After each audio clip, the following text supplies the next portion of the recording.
to react stream. I've got a couple of videos picked out. I'm gonna do my little setup shit, and then we can get going, get blowing. Whoa, pause, pause. That's crazy. Get blowing is insane. That's not what I meant. Um, I forgot to change the title again. I forgot to change the title again. I forgot to change the title again. I am stupid and I hate myself. Oh my god. Um, Docs, stream information. My fault, guys. My fault. Blame me. Blame me. Blame me. My fault. My fault. My fault. OG. My fault. OG. My fault. OG. Reacts to. Another great day to react.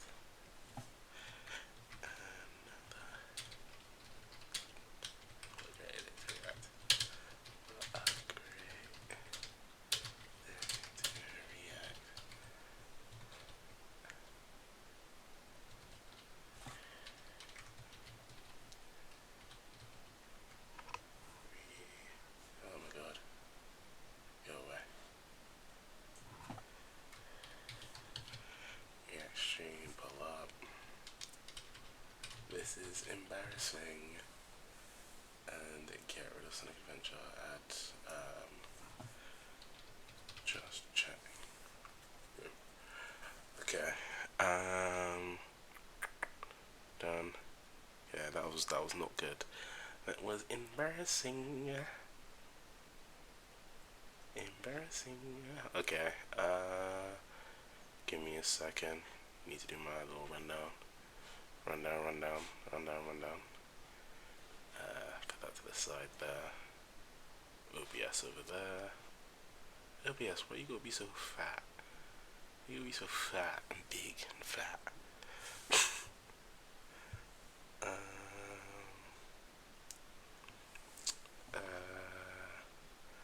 Twitch, get up, get that up there. Can I hear me? Get up, get that up there. Can I? I can't hear me. Okay, good. I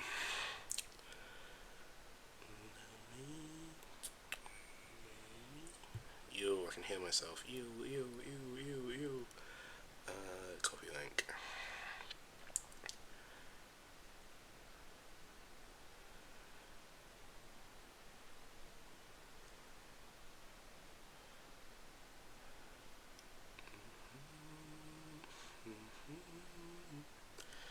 That one was this one. It's a trend on TikTok right now where they found some random like gospel singing, and they turned it into they're doing like Drake monologues on top of it. It's great. I love it. Cause it does sound like something he would really be doing, bro. It do sound like something he'd be doing. Anywhere else? I don't think so. Okay, guys, get cred when you share a viral clip. What are you yapping about? Okay, guys, we have how many videos lined up? 4 different videos lined up. There was gonna be another one, but it was really long. Pause. And I wasn't sure if I wanted to watch that one. Oof. I'll see. Maybe in the future. I don't know. We're starting with the era of hollow male power fantasies. This is by Dan's Fine Thanks. 4 months ago, superpowered young people with zero story and a studio mandate to look cool. Drop a like. Let's see what's going on. Let's see what's going on.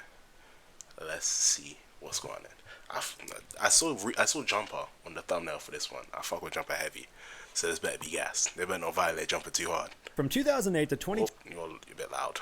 Turn you down a little bit.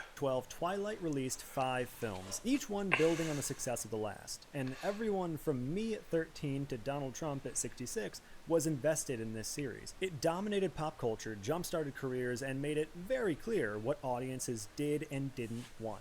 Girls want Twilight, contrarians want not Twilight. Which was stupid, because the people who wanted not Twilight didn't want something instead of Twilight, they just didn't want Twilight to exist, for some reason. For its entire run, producers scrambled to capture that other audience. To try and make it happen, they took the The two biggest boys. genres of the early 2000s and just blended them together. What we got was basically Jason Bourne meets Harry Potter.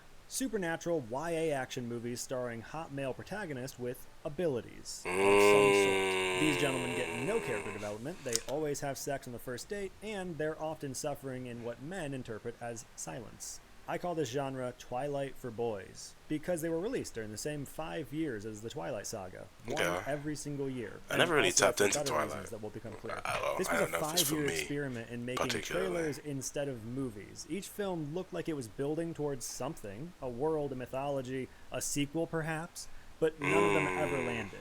It's because they weren't telling any story. They were just teasing stories that they might one day tell. The first of these was Jumper, technically a few months banger, before a Twilight, banger, and spiritually arriving banger. at the exact same moment. Jumper was the blueprint. From this point on, we would basically get a reskinned version of Jumper over and over and over again until they give up. That comes in 2013 when the genre vanishes completely. You never see another movie like this ever again. But they happened, and each one was a high-octane rush that got people into theaters. These movies made money. I think what it is like, it is a power fantasy, I guess, yeah, because they, like, when I was watching Jumper, I would love to have teleportation abilities, right? Whenever someone asks, oh, if you could have a superpower, what superpower would you pick? I always think, teleportation, you feel me? So, when it's a movie like that, of course I'm going to be gassed. That sounds gas. I'm going to watch it because it sounds gas. Same thing with, like, Chronicle. I guess Chronicle isn't a power fantasy, but, like, it just seems like me and my boys having superpowers. That seems so cool.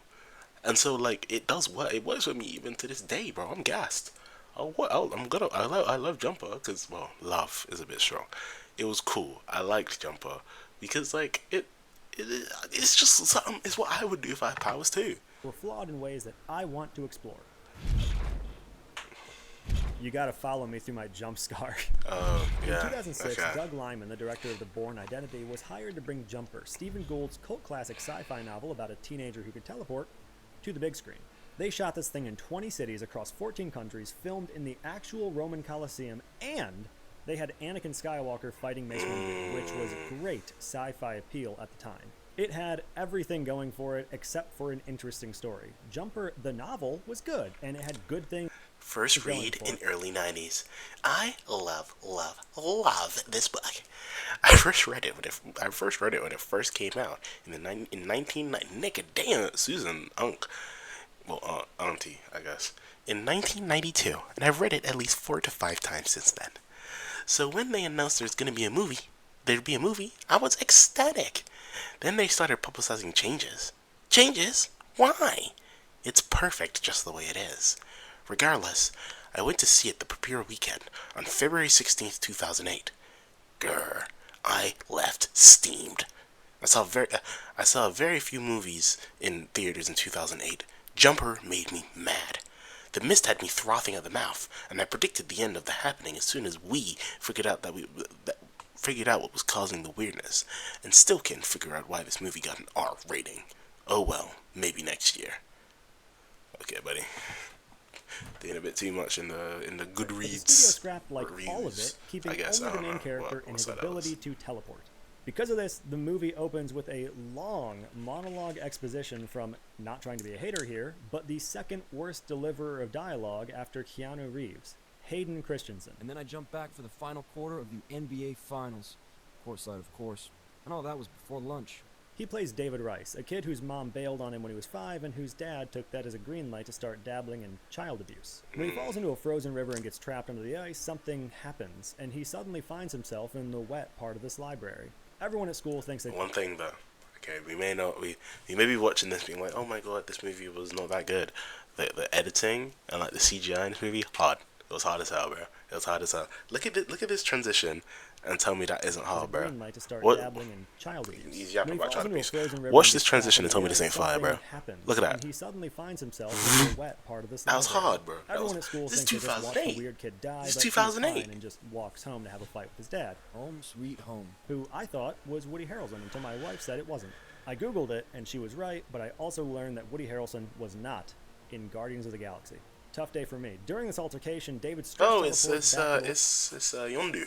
library where he becomes suspicious that something strange is going on. He realizes that if he can see a place and then visualize it later, he can teleport or jump there. So he runs away from home and catches a bus to New York where he robs a bank by jumping into the vault in the middle of the night. Fast forward or jump a few years and we pretty much just get a trailer for the movie in the movie. He's jumping from Egypt to London to Fiji, stealing cash, surfing, generally doing zero good in the world, living like a rich person.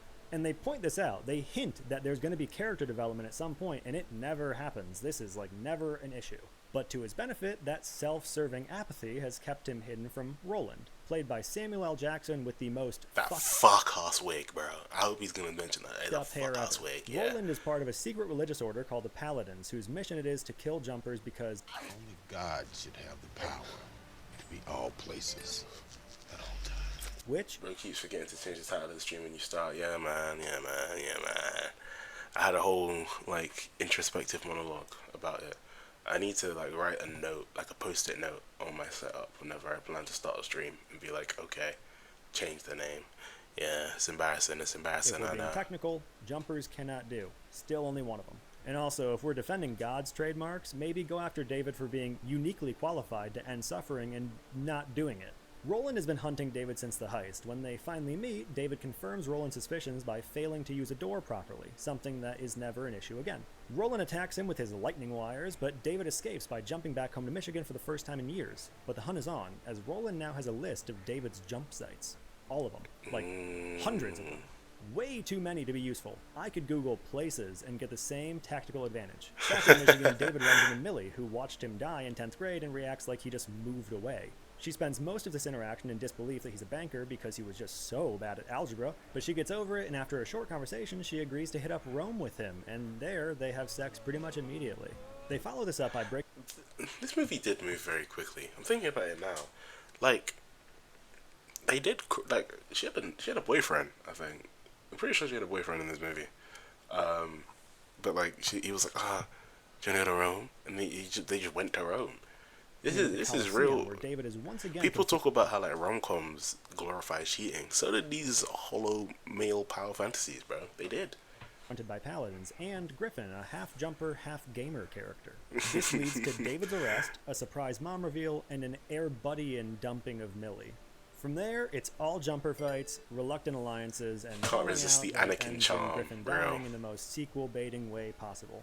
David defeats the Paladins, leaving Roland in a cave at Horseshoe Bend. I would have finished the job. We learn that his mom is also a Paladin and only abandoned him because the alternative was lightning wires. She tells him that he's getting a head start, and they wrap it up in a hug that I would have used to jump her to the bottom of the ocean. And that's Jumper, a high-action sci-fi fantasy thrill ride that people just really didn't like all that much. 15%? Nah, that's a bit much, no? I liked it. I liked it. 15% is shocking. I don't think it's anywhere, anything, instantly. Jumper. Yeah. I don't think it's amazing. It wasn't like a banger. I wouldn't say it was a banger, but 15%? They're moving like this is the worst movie ever made. Goddamn. Could have been big, though. Movies don't have to be good to get sequels, they just have to make money. And this one did. It was good enough to build on, and they very well might have, if the world hadn't made it clear that they were looking for actual stories with characters. I mean, honestly, David tries to deliver some much-needed exposition at one point in a natural way, and is met with a firm and direct, in-world, shut the hell up. My dad, Did I ask about your family? But I was a huge fan of the books when I was younger, and the 2008 film is probably the only one we're going to get, so I like it. It's a good movie. Don't be mean to me about that. 2009 gave us Push, which was sort of a partner piece. Not watched this to one. Twilight in I've not many watched this ways. one. Both were made by Summit Entertainment and started production around the same time, with the intention to capture both ends of the market. If Twilight was after the longing, emotionally raw, romance-hungry half, then Push was aimed squarely at the opposite. They needed something with all the supernatural action and lust without the stuff that gets in the way of the supernatural action and lust. And if you haven't seen Push, which I know you haven't, watch it. It's a he was speaking to me directly right there. That felt very intimate. That was very strange. I'll add to the list, I guess. Is it good? That I cannot believe exists, and you can really see the connection to the vampire franchise it was unable to compete with. Psychic powers, shadowy institutions, weird That nigga said was gaps. wham. But the neon-soaked Hong Kong alleys of Push are a stark contrast to the were those forest two of meant the to be Pacific dating? Northwest. Because Twilight That looked like a Year child. is about vibes, and I don't want to chill here. I want to chill here with him. Never even heard of this movie. Exactly. And the other one too, but We're looking it up. I'm sorry. I want to look at it. Push. Push. Push. 2009 film. Oh god. This is like they're showing me actual like Push movie 2009. It's got Captain America in it. Chris Evans, Dakota Fanning, Camilla Bell, and Dimon. Why am I trying to read this funky ass text? Wow. Now that is a poster. That is indeed a poster. Oh wow. This shit. Oh my god. This is ass. Ass. I want to see if I can get the trailer up. Can I get the trailer up? Will they kill me? How does this have a high episode? Okay, I haven't watched the movie. Man said Camilla like he's Spanish. Okay, I'm sorry. I respect culture. Trailer. Let's watch the trailer for this one.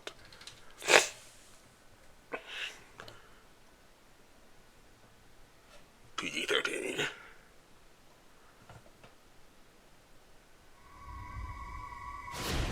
There are some people in this world with extraordinary gifts.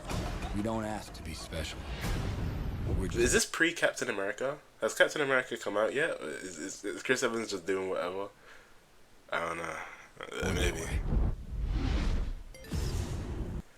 My message delay is nuts because uni Wi-Fi is awful. Damn, sorry.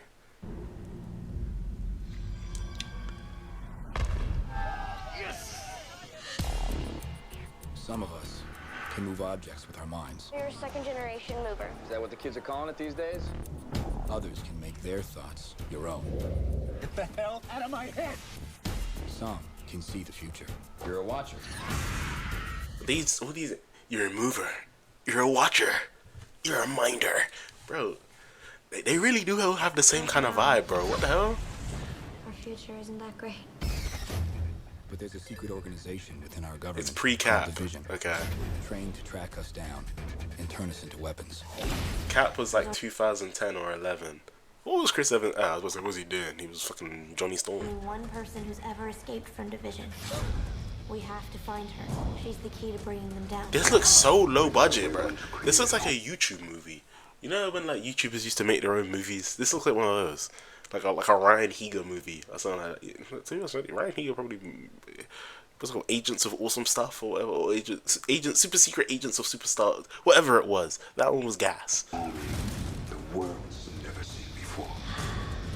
I haven't even gotten to the bad part yet. This nigga's in every movie, bro. We die. Great.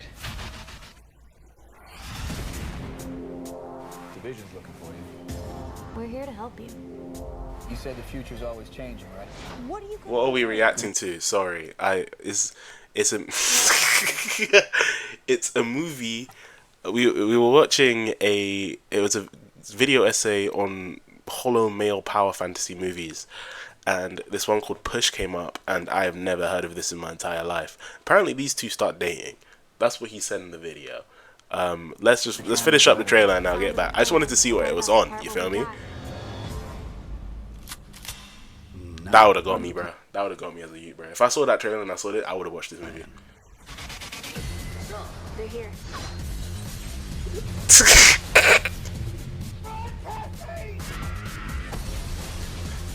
We want Division out of Hong Kong just as much as you did. That's got me now. About watch this. It's real.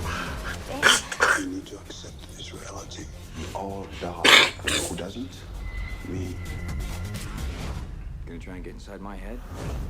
Go ahead. See if you can push me before I pull the trigger. Your move. This is actually kind of gas. I'm not gonna lie. I'm leading in. I'm kind of geek. Nice. Go. Oh my god.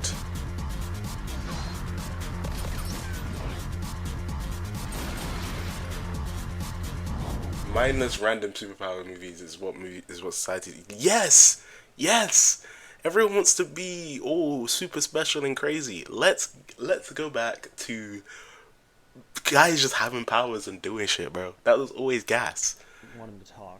Our main character is Nick, played by Chris Evans, giving us perhaps his worst performance ever. Oh, damn. Message. It's telling me find somebody else. He's a mover, their term for someone with telekinetic abilities, despite the fact that the first time we see this ability used is by someone who's literally pushing.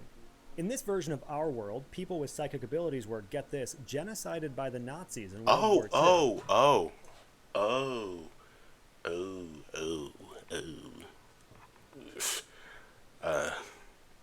Okay, I guess. If they, because all these movies, they want to root in realism somehow, so I guess that's their justification, I guess. Oh, wait, did I mute it? I don't know if you can do that. Experiments were run on them push- trying to it's gonna enhance push their people. powers and were largely unsuccessful. After the war ended, government organizations called divisions popped up all over the world and continued the process of rounding up these L-men, who come with limited options for abilities. I don't know if L-men is that funny. Movers move things with their minds. Pushers influence people's thoughts and memories. Watchers can see the future, but they have to draw it for some reason. Bleeders scream really loud, nehoits. Sniffers can see Nehoits. memories by sniffing and touching stuff. And there's a couple others, but also not that interesting. Some of Anyway, these guys Mark are is a some mover- whack ass power. Imagine being a sniffer. I'd be heated. But people are using telekinetic abilities and you're a sniffer. He uses his Oh, abilities good. to suck ass at gambling on the streets of Hong Kong. He gets confronted by some division sniffers who let them know that he's on their radar, and they say, don't go anywhere, because now we know where you are. And I don't know why they told him that. Right as he's about to flee, Cassie, a 13-year-old watcher, shows up asking for help. Their goal is to find someone named Kira, a pusher who is the only psychic to have survived the division's drug trials before she escaped their facility. When they find her, it's revealed that she and Nick used to be a thing, but she's mad that he never found her after she was kidnapped, and they have sex in Ryan McPoyle's bathroom pretty much immediately. But Kira isn't doing well, as the withdrawals from the division drug are setting in, and soon she'll die without it. Psychic warfare takes place, and it's loud, and it's nonsensical, and convoluted in a way that's simply not even worth trying to explain. What is? I'm trying. I know we watched the So trailer. serious. What is going on? Watch I'm trying. it. I'm It watching. should be really easy. I don't think I've ever seen a movie with this many watch-for-free options. Kira turns on them after a pusher convinces her that her and Nick never dated and that nobody has ever been to Coney Island. Nobody's been to Coney Island. Bold claim. A plan comes together with decoy drugs and memory wiping and Dakota Fanning getting drunk for literally no reason. They get the division syringe, Nick injects it into himself, making the agents think I love when he's movies dead, just that do the shit, jet is bro. gone, What is and going then on? They just leave, and it's revealed that the syringe was fake. Nick had survived having injected himself with soy sauce, a substance that probably would have had a higher likelihood of killing him than the actual drug, which we know at least one person has survived taking. Unlike soy sauce. Cassie and Nick, now the owners of the real syringe, walk off triumphantly discussing their plan to trade it for her mother's freedom, which is something I didn't know until the moment they said were the stakes for this movie. It very clearly sets itself up for the sequel that it never got, and I thank God every day that it didn't. Okay, so I know there's nostalgia here, but hear me out. Which one was this one? Summit throwing everything at Oh, the it's wall still and seeing Push. what I would thought he was stick. moving on to the film next movie. adaptation of Percy Yeah. Jackson was a direct response Oh! to the HP in theaters. This Chris is Columbus, the this is director of Percy. the first Have movie. you? Did you watch this Percy Jackson movie? I've heard not great things, but I've also heard that it was like peak, just random superpower shit happening. I've not really tapped in personally. Me like. I wasn't really a Percy Jackson head growing up, but you know what I mean. Harry Potter films was brought on to direct the project, and characters were aged up to be a little bit more evergreen. In the lead up to its release, people really thought this was going to next be Harry Potter. Potter's Yeah, I new know. successor. But everyone immediately gave up on that idea once they actually saw it. It was the worst movie I watched in preparation for this video, but it did shine in being more Mormon than Twilight, asking the question, what if Greek mythology happened in America? Our main character is Percy, a dyslexic, ADHD-having teen who has no idea that he's a demigod. One of those things changes during a museum field trip when his I remember this. I teacher read the turns book. into a winged demon creature and demands that he hand Well, over not a too much on weapon. Percy He Jackson. doesn't Shit know was what the hell's foul. happening. Damn, you're gonna beef this guy who made the video.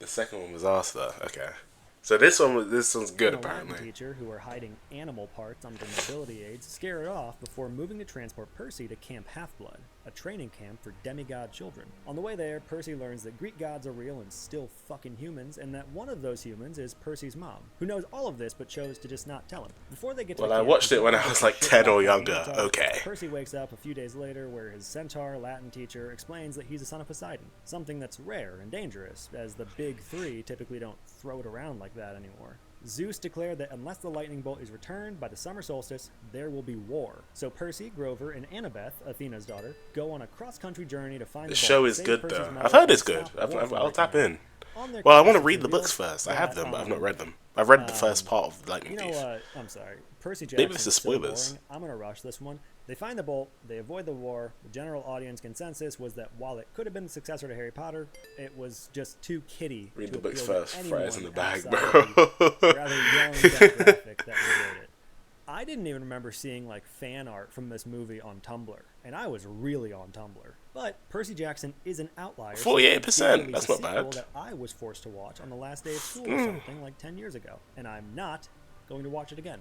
Like the others, there were multiple movies planned, but people just did not want them. I Am Number 4, 2011. I Am Number 4. Defines the This year. one's on my watch list. I've heard it's actually gas. I've heard this one's fire. So 2011 in my head. Like it is 2011. I've heard this one By the is time fire. Studios finally accepted that the Harry Potter throne had been claimed by Twilight and that wasn't changing, the saga was already coming to an end itself, presenting us with our very first Twilight successor hopeful. I Am Number 4 is about a teenage alien on the run from less handsome aliens. Didn't called know that one. Mogadorians. Did not know. You Mogadorians. want to kill him and his superpowered counterparts hiding around the globe. He's a brooding The hot looks boy who maxing does movie. parkour and just wants to be a normal kid. Oh, I hate That guy being looks 40 years powerful, old, bro. handsome, He and looks cool. he They look love grown. doing this so much. It's like when Edward's flying between trees and generally being badass, going, "Oh, this sucks. This sucks. Doesn't this look like it sucks, Bella?" And Bella's standing there like, "I want to be a vampire so fucking bad, dude." The only franchise that actually handles this well and is realistic about it is the Teenage Mutant Ninja Turtles. More on that to come. Okay.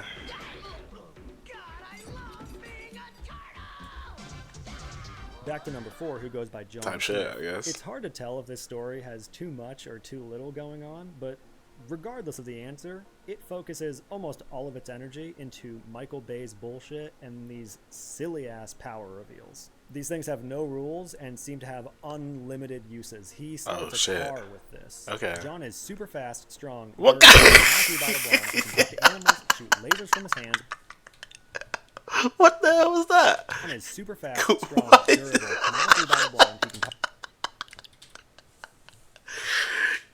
Where did the leap of faith differ? What was that? Starts a car Sorry. with I this. need John to is see that super again. fast, strong, durable, naturally battle blonde. He can talk to animals, shoot lasers from his hands with varying intensity, move things with his mind, and he can copy the powers of any of his peers as well as recharge their abilities with his hands. Thank God. It's too much. We meet number 4 as he's partying in the Florida Keys, and when his leg starts glowing, he knows that number 3 has been killed. That means he's next. The Mogs, who are hell-bent on wiping out his species, are working their way through the alien refugees in numerical order. Now that they're on their way, his guardian Henry, who was crafted by God to be on the CW, flees the state with him and heads to Ohio to hide out in the fictional town of Paradise. Here, John meets a girl who invades his privacy by posting an entire page of photos of him on her blog, which Henry does not like. And John returns the favor by going to her house and reading her diary. When she protests, he just keeps doing it. Around this time, her Are they gonna ex-boyfriend crack? takes issue with Or John not? and has his boys Why is he attack him covered in the blood? when he uses his powers to defend himself, an investigation is launched that reveals their location to the Mogadorians, who are just really a bunch of silly guys. With the help of a conspiracy theorist, an alien dog named Bernie Kosar, and number 6, the leather-clad Australian badass who was likely promised a franchise, the battle for the fate of species that we as an audience have been given no reason to care about rages in the hall of their local high school until finally they win the day and are able to put some rocks together that shows them the location of the remaining alien children. With that, we have a whole series locked and ready to go. It had become quite clear that Twilight for Boys was not working, and it wasn't going to. The genre began quietly wrapping Let's up. bring it back, man. In Let's bring it back. 2012, Twilight would conclude its run, and the Hunger Games would release, giving rise to the teen dystopian empire.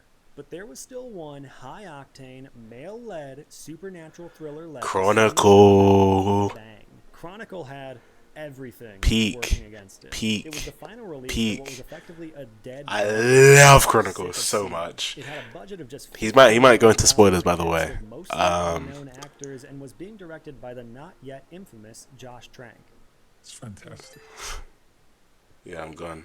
Say that again. Okay. He co-wrote the script, How and like not how yet much infamous is for left? way worse. Oh yeah, they go fully into spoilers. Okay. Come back in like. Yeah, come back after your shower, buddy. Don't worry. Reasons Max Landis. It was basically just poking the pile of Twilight for Boys roadkill and seeing if it twitched. Yeah, and luckily bro. for everyone, Chronicles it a did. banger, With a box bro. office return of 127 million and rave reviews from critics and audiences, Peak. we had a lot to learn from Chronicle. Peak. The movie opens with a high schooler named Andrew filming himself in his bedroom with his father shouting at him through the door. This camera will act as our viewpoint for most of the film, with the only other perspectives being from other cameras around our cast. Andrew is disillusioned with life in general. His mother is dying of cancer in the next room, their family is being crushed with medical debt, and his father is pretty much taking all of this out on him. His only They friend always is got an a abusive dad in these movies, bro. Someone's always abusive. Something all of you should be doing to people more often. When Matt convinces Andrew to join him at a party, he connects with Steve, the coolest goat. kid in school. The goat, and the three man. venture into a hole containing some sort of crystal that gives them mysterious telekinetic abilities. This is probably the scene that made Marvel think Josh Trank could be trusted to do the Fantastic Four. As the three grapple with their newfound power and the responsibilities that come with it, they also grow closer as friends. It's honestly the Oh my best god, I love this representation movie! of teenage boys hanging I out love this I've movie ever so seen. much, bro. But as their skills grow, Andrew begins to exhibit incel-like tendencies, creating a rift between himself and others. He considers himself an apex predator. His friends make every effort to keep Andrew from self-isolating and be more responsible with his powers and stop doing this shit. Which, do not let me near that hole. Because if I get in there, I'm going to start running people off the road too. But years of crushing trauma... Isn't one of them his cousin as well? I think they're not just friends. One of them is his cousin. Steve's final pleading attempt to offer him support ends in Andrew killing him with lightning, which doesn't help. Finally, when his dad discovers the videos of him and his friends flying around and attacks him over it, the fact that he has a camera, not the flying, doesn't even bring it up, Andrew goes full killdozer, murdering his adult neighbor bullies and robbing a gas station that catches fire. When Andrew ends up in the hospital, the man of the house shows up again to assault him. This is This such a time with this the is advantage of so being the hard, only bro. one This is conscious. Conqueror's In his hockey rage, ass he shouts movement. at Andrew that his Aura. brother had died alone while he was out looking for him. Andrew takes it well. Matt senses that something is going down, and a battle of the two superpowered teens rages in the skies of Seattle, with Matt still, to the very end, trying to help his cousin, eventually killing him to save him from himself. Chronicle is a near-perfect movie. It's gas, bro. ambitious, I it's love this creative, movie. It's cool to look at, and it was everything Twilight for Boys should have been. But it was a one-off, and Trank fought tooth and nail to keep it that way. It could still happen, but it'll probably suck if we're being honest. For now, Chronicle is a perfect ending to a I don't know how deeply they could do a flawed collection of Chronicle movies 2. that It'd be about were made explicitly cousin, to innit? plant a flag saying, I was here. You can't make a movie about teleporting. We're gonna do something with it. Not this, but something. What I find so interesting is there's only one movie from this era that actually made a lasting impact, and that's because it was the most authentic portrayal of young men. It wasn't glossy, it wasn't trying to sell you a franchise, and it definitely wasn't afraid to make you really uncomfortable. It just told the truth, for better or for worse, and yet nobody learned from it. Andrew is not a good guy. His actions the villain. are irredeemable. Yeah, he's the But villain. What led to his condition is the very isolation and distraction from reality that young men subjugate themselves to every day. That's only getting worse. Let him spit. Let him Clarify, spit. I'm not some like men's rights activist freak, but I am a regular dude who grew up when these films were releasing. Twilight for Boys obviously failed because the movies weren't good, but that failure was made worse because of how tone-deaf these studios were. Instead of making stories that young men could relate to, like Chronicle, unfortunately, they made movies that they thought men would be distracted by. The result was a bunch of flashy, half-finished movies that looked interesting but didn't say anything, and they just kind of fell apart under their own weight. We only got a small sample of these terrible movies, and that's alright with me. They're like mozzarella sticks. Delicious, absolutely. But the body can only take so much, and they're not very good for you. I do hope Jumper gets another chance, though. Because it was the Jumper only 2 one would be that had hard, any bro. potential, if we're being honest with ourselves. A Jumper 2 would be hard, bro. I would be there. Oh shit, there's a bird in here. Hey man, I thought with this video, bro. I thought with this creator. Dan's fine, thanks. You will get a subscription from me. Thank you for this video. It was, dare I say, peak, great video. Did you just insert yourself into the Kitchen Nightmares canon by letting the pigeon into that one restaurant through a jump scare? Wow. His contracts that if his character wears a wig, he gets to pick it. That's why they're always the most ridiculous wigs. If you got the Covenant, 4 teenage warlocks all take turns being Batman. Okay. Jumper with the Chronicle were the only two that I saw and liked, each representing the beginning and end of the era. Yeah. I've not seen I Am Number 4, but hey, I plan to. The whole scene in Chronicle really cemented how good of a film it was. That slow zoom into Andrew's comatose body, then switching to the CCTV angle showing the cameras physically moving towards him is such an oh crap moment. Right in the middle of found footage fatigue, the film found ways to breathe new life into the genre. Real. That's so real. That movie was so good, bro. Chronicle's so peak. I'd be down for a return of the superpowered teen movie era. Percy Jackson stuff. I Am Number 4, so books are so good though. This really introduced me into the I hate the movie adaptations to the book I read club. Michael Rooker and Woody Harrelson looking like brothers is always funny because they also act in a similar fashion. Playing similar characters, you fucking can't spell. Similar characters, but never in the same movie as another. Okay. Well, we are on to the next video. Whoa, Fern, relax. We love Fern over here. Everybody, we love Fern. Everybody, we love Fern. I'm just gonna say it again. Everybody, we love Fern. This is the hunt for Ted Bundy. Now, everybody know about Ted Bundy, but I don't really like. I know he escaped from prison, right? Which is kind of crazy, right? I know he escaped from prison. I don't know how he escaped from prison. I just know that he did. And I know what he did a little bit. I don't fully know what fully about Ted Bundy, but we're gonna see. Okay, the hunt for Ted Bundy by Fern. Lock in. Everybody, lock in. We're here. This is a bit of a jarring shift, but let's lock in. Disclaimer: discussions of sexual violence. Bob Hayward, a highway patrol officer from Salt Lake City, sits in his car in front of his house on Hogan Street. Okay. He's just finishing his shift when a tan Volkswagen Beetle passes by with its lights turned off. Hayward knows his neighborhood and realizes this car is most likely not from here. The officer goes on and checks. The Volkswagen Beetle parks right in front of his neighbor's house. The owners are not home. Only their 17 and 19-year-old daughters alone. God. He turns on his brights to read the license plate. This startles the driver and he speeds away. Hayward chases him. The driver blows past one and then another stop sign. Hayward has no intention of letting the man escape. A few minutes later, the Beetle finally stops at an abandoned gas station. A man gets out of his vehicle with his hands up. He wears He looks like Joker. Well, not Joker. He looks like the nigga from Persona 5. What the hell? blue jeans. He's got Ren Amami, or whatever his name is. He was gonna steal their heart. A black That's what he was gonna do. turtleneck and tennis shoes. He has shoulder-long dark hair and smells of weed. Hayward points his gun at him. The man says he's a law student and was at the local drive-in watching Towering Inferno. He got lost on his way home. The only problem is that Hayward drove by the theater earlier. Towering Inferno was not being shown that night. The officer checks the man's car and sees something very strange. The passenger seat is missing. In its place is an open bag with multiple very strange items. A ski mask, a crowbar, an ice pick, a box of trash bags, driving around gloves, with his kill kit, a pantyhose, rope, and some wire. In the trunk, Hayward also discovers a pair of handcuffs.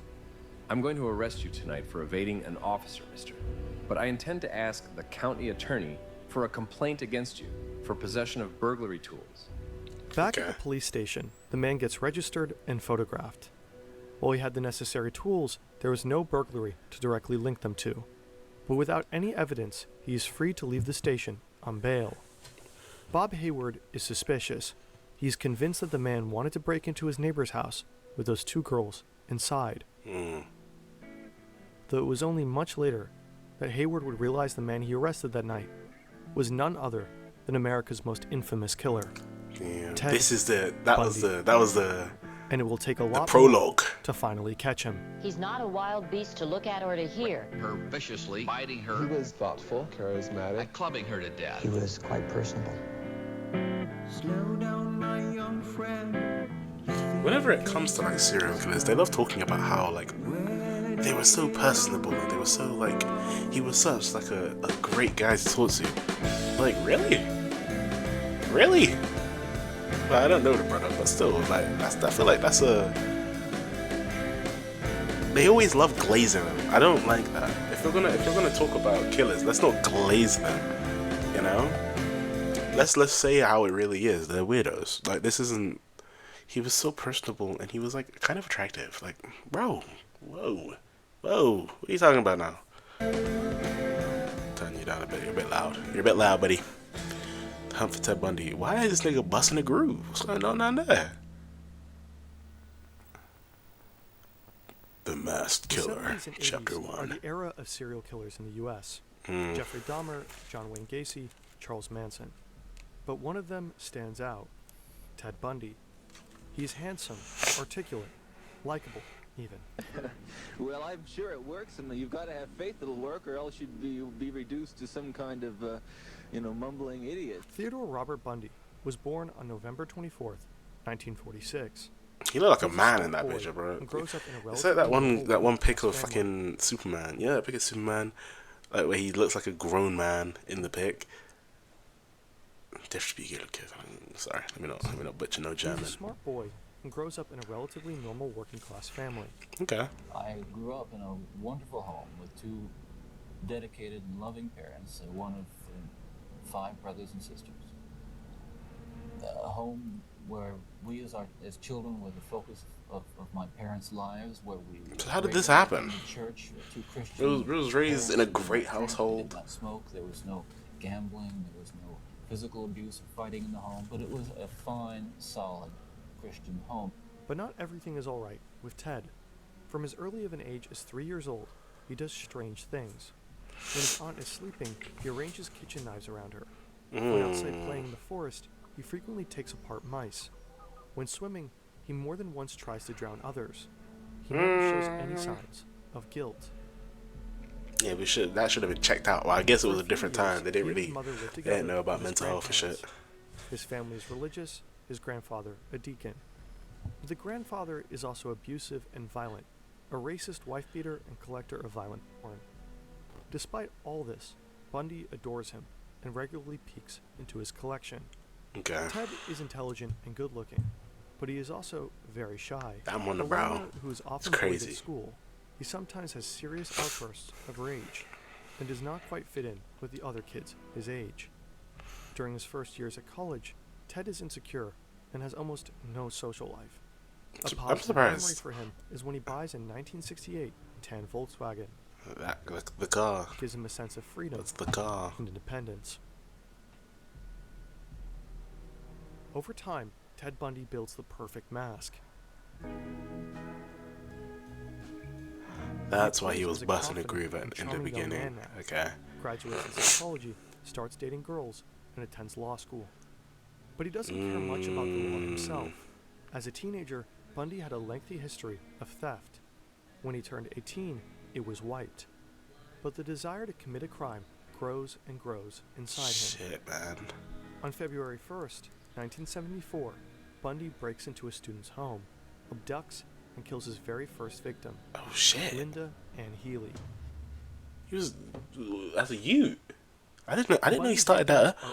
That's a lot of people, bro. He approaches them in public I didn't know he got that many faking people. An injury or disability and luring them to his car. When his charm and good looks convinces the women that he is no threat, he beats them unconscious. For the bodies, he has a place on the floor of his tan Volkswagen, right where the passenger seat used to be. He drives to a secluded location where he brutally rapes, strangles, and kills them, often not even stopping there. Every month, Yo, back. Which one is this? This is the Hunt for Ted Bundy. You didn't miss much. He got caught out one time, but we're at the start of his his thing, and he's just killed a girl. And he's talking about how he set up his car for all that stuff. It's crazy. Then in Utah. Damn. The public is afraid. The police are desperate. For a very long time, I just turn up volume and hear rape and murder. Yeah, bro. It's crazy. Before Ted Bundy, the term serial killer simply did not exist in people's minds. His facade. Okay, that is crazy. There was a period where people just didn't really, but like, man said the word serial killer wasn't in people's vocabularies really. That is, before this brother, that is insane. They're calling this nigga the OG serial killer. That is insane. Always well maintained. He even briefly works for the Seattle Crime Commission and writes a rape prevention pamphlet for women. Bundy knows exactly how to not leave any evidence. DNA tests were not yet invented, and even if the police would find something, departments at the time rarely shared information across state borders. But on November 8th, 1974, Ted Bundy makes a crucial mistake. He leaves a witness. Oh shit.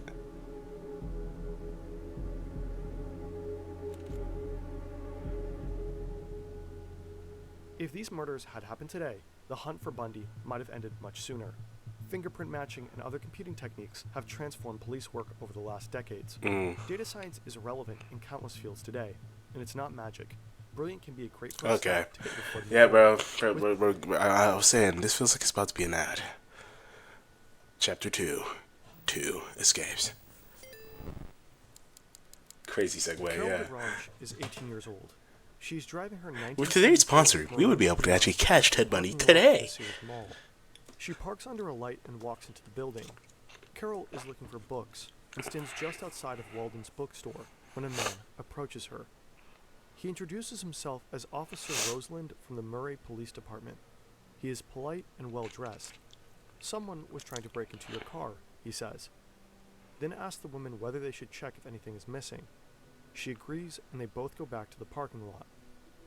Carol looks into her Camaro, but everything is there. The police officer tells her that the suspect is back at the police station.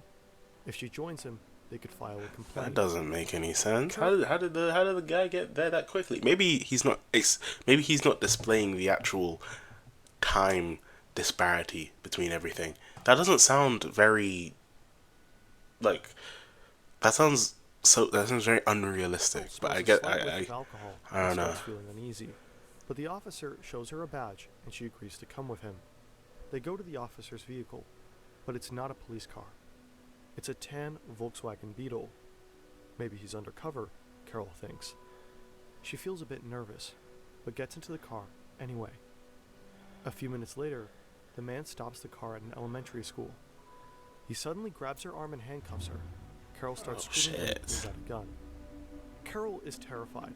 Luckily, she realizes that her handcuffs aren't attached to anything, so she grabs the door and quickly jumps out of the car. The man chases after her and pulls out a crowbar. He hits the woman once, twice, but Carol holds up her arms in defense. Okay. For her W. life. Carol. Another car is approaching.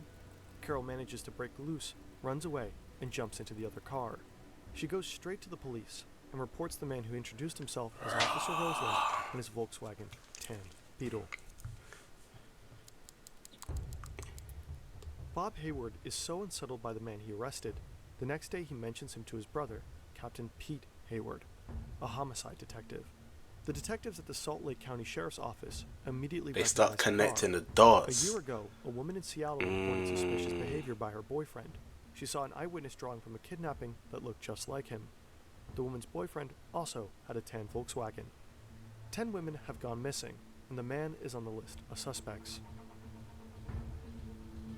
The detectives start connecting the dots. And How did you keep on going after this? 8 suspects in total are standing in line, including the man Bob Hayward arrested a few weeks ago. When Carol DeRange sees them, she immediately identifies the fake officer. On March 1st, 1976, Bundy is sentenced to 15 years in prison for the attempted kidnapping of Carol DeRange. Okay. The investigation picks up pace, and the police manage to connect him to another case. 23-year-old Karen Campbell. In October 1976, Bundy is sent to Colorado grinning and smiling and to killing trial teeth. What's going on? this time for murder. If only his story ended here. Oh shit, don't, bro. Goddamn. Foreshadowing. Insane. In his second trial, Bundy decides to defend himself in court. He is a Terrible. law student now. Terrible idea. Never do that. Never do that. It's always these brothers. Yeah, I took a loss. So I'm gonna defend myself, and that is like the worst possible thing you could ever do.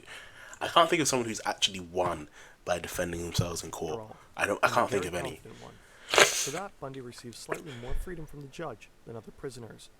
A typewriter, a desk, unlimited and untapped phone calls, and access to the law library in the courthouse. There he can move freely without shackles or handcuffs. Bundy's trial is in full swing. During a recess, he goes to the library. His guard is in the hallway, smoking a cigarette.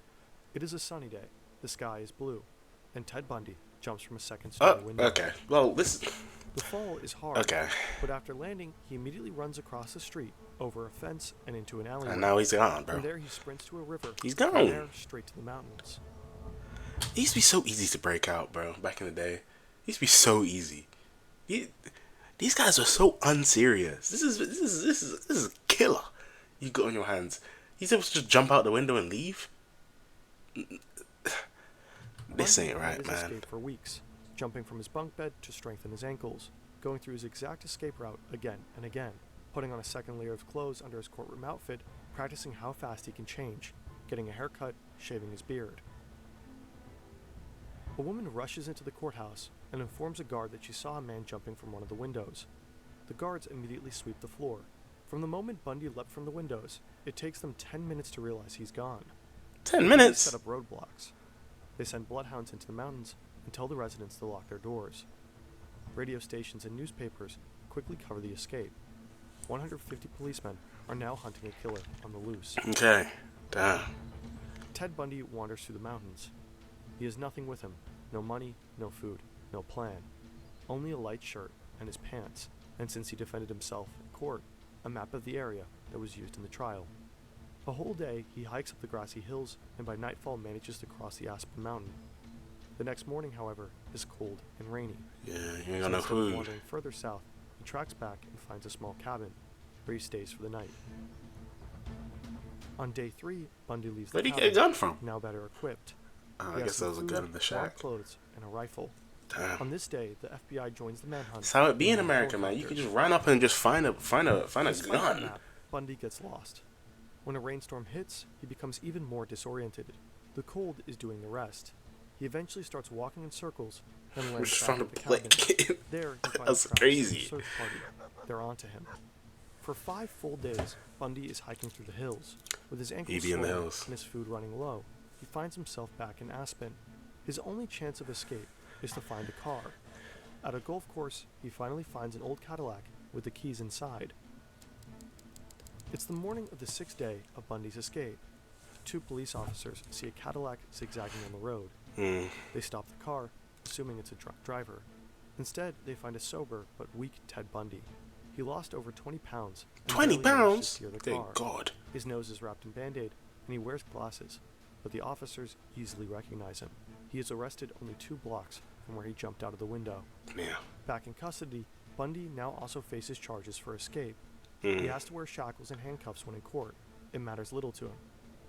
Almost immediately, he starts planning another escape. He escaped twice? Oh my God, this guy's hard. How do you escape A twice? guard brings Ted Bundy a warm Damn, meal to that's his what I'm cell saying, and twice. leaves. But Bundy doesn't touch it. Instead, he lifts himself up into a small Movie hole went. in There's the cell. definitely been a Ted In Bundy the weeks movie, bro. prior, There has to he be. used a hacksaw he got from another inmate on an already loose light fixture to cut open a hole. To fit in there, he had to Probably lose weight, rubbish. I so don't he know. reduced his meal sizes by constantly complaining about the food as a cover. Bundy is prepared. He accumulated $700 from donations for his defense. In the weeks before his escape, he used the trapdoor regularly, searching for a way out, and he found one. The vent leads to a small apartment of a prison guard. Bundy crawls through the tight shaft. When he reaches the apartment, he hears voices. The guard and his wife are eating dinner. Bundy just sits there, waiting for his opportunity. That The woman is. says, "Let's go to a movie tonight." Bro, the first result is from a Ted Bundy movie. Of the Ted Bundy movie is from 2019. That has to be other ones, but it's from the perspective of his lover. What the hell? This? Imagine finding this out bro. You're the guard. You're out there. You're having dinner with your wife, and you hear, because I'm assuming he gets caught after this, right? You hear, yeah. So I broke into the van. And I was just watching you through the van, and you guys were eating dinner, and you can remember the exact dinner you eat in that time, and he's describing to you how it was watching you from the vent while you're eating this. I don't know. I wouldn't feel safe in any home ever again. Sure, why not? The guard replies. A few minutes later, the door slams shut, and Bundy drops into the apartment's bedroom. He puts on a pair of blue jeans, a gray turtleneck, and blue tennis shoes. Then he walks out of the street through the front door. This time, it takes the guards 17 hours before they realize... 17 hours. This nigga could be across the country. Well, no, he couldn't, but you know what I mean. 17 hours is a long ass time to not know where this nigga is. What just happened? Bundy has long vanished. Okay. Chapter 3. Florida. He was in Washington and Utah. How did he go all the way to Florida? It is a quiet night on campus. The parties have mostly ended, and the local nightclub is closed for over an hour now. Nita Neary comes back from a date with her boyfriend. When she tries to enter her sorority house, Chi Omega, she notices that the door is unlocked. Oh no. She enters and finds that the Have lights you are watched still Shawshank on. Redemption? Yeah, it was gas. Like, he was gone. He was out there. But he planned the whole thing for years. Then he had like 20 years to plan it. A few seconds later, she hears a loud noise from upstairs, followed by footsteps. Shit. A man comes rushing down the stairs. Oh my god. He's holding some kind of club in his hand. He hastily opens the front door and runs outside. Yeah, prison escapes are the coolest thing ever. They are cool when it's like a guy. It's cool when it's a guy who's like innocent and he needs to escape from prison because he's innocent and didn't do what he did. But like justice isn't on his side, so he needs to take matters into his own hands. That's cool, right? When it's someone like this brother breaking out, that's not cool. That's not cool. That's just the incompetence of the police. We do not support Ted Bundy. Realize a monster has been in their house. Damn. 7 women have been assaulted. 2 of them will die. Oh my god. This nigga was apparently in the book. The MC of Shawshank Redemption being innocent is much more vague. Oh, okay. This nigga, he broke in, and he's still on the run. He's still killing people while on the run. That is some Dexter shit, right? Like it has to be like an urge or something. Yeah, bro, just has such a strong urge to kill. That's what I'm saying. He's on the run and he's still killing people. This is insane. Ted Bundy tries abducting multiple women, but always fails. Until he finds 12-year-old Kimberly Lee. 12? The girl is out in the rain. She is running across a basketball court to another classroom at her school when Bundy signals the girl to come over. She does. Oh my god, this is a demon. At 1:30 a a.m. patrol officer from Pensacola sits in his car when an orange Volkswagen passes by with its lights turned off. Lee knows his area well and realizes this car is most likely not from here. He This is follows like the last driver and time. checks the license plate. The This car nigga loves is the stolen. Volkswagen Beetle, Lee bro. turns on his police lights. He loves the and starts Volkswagen to Beetle. away. But David Lee has no intention of letting the man escape. This is the same as the start. Stops.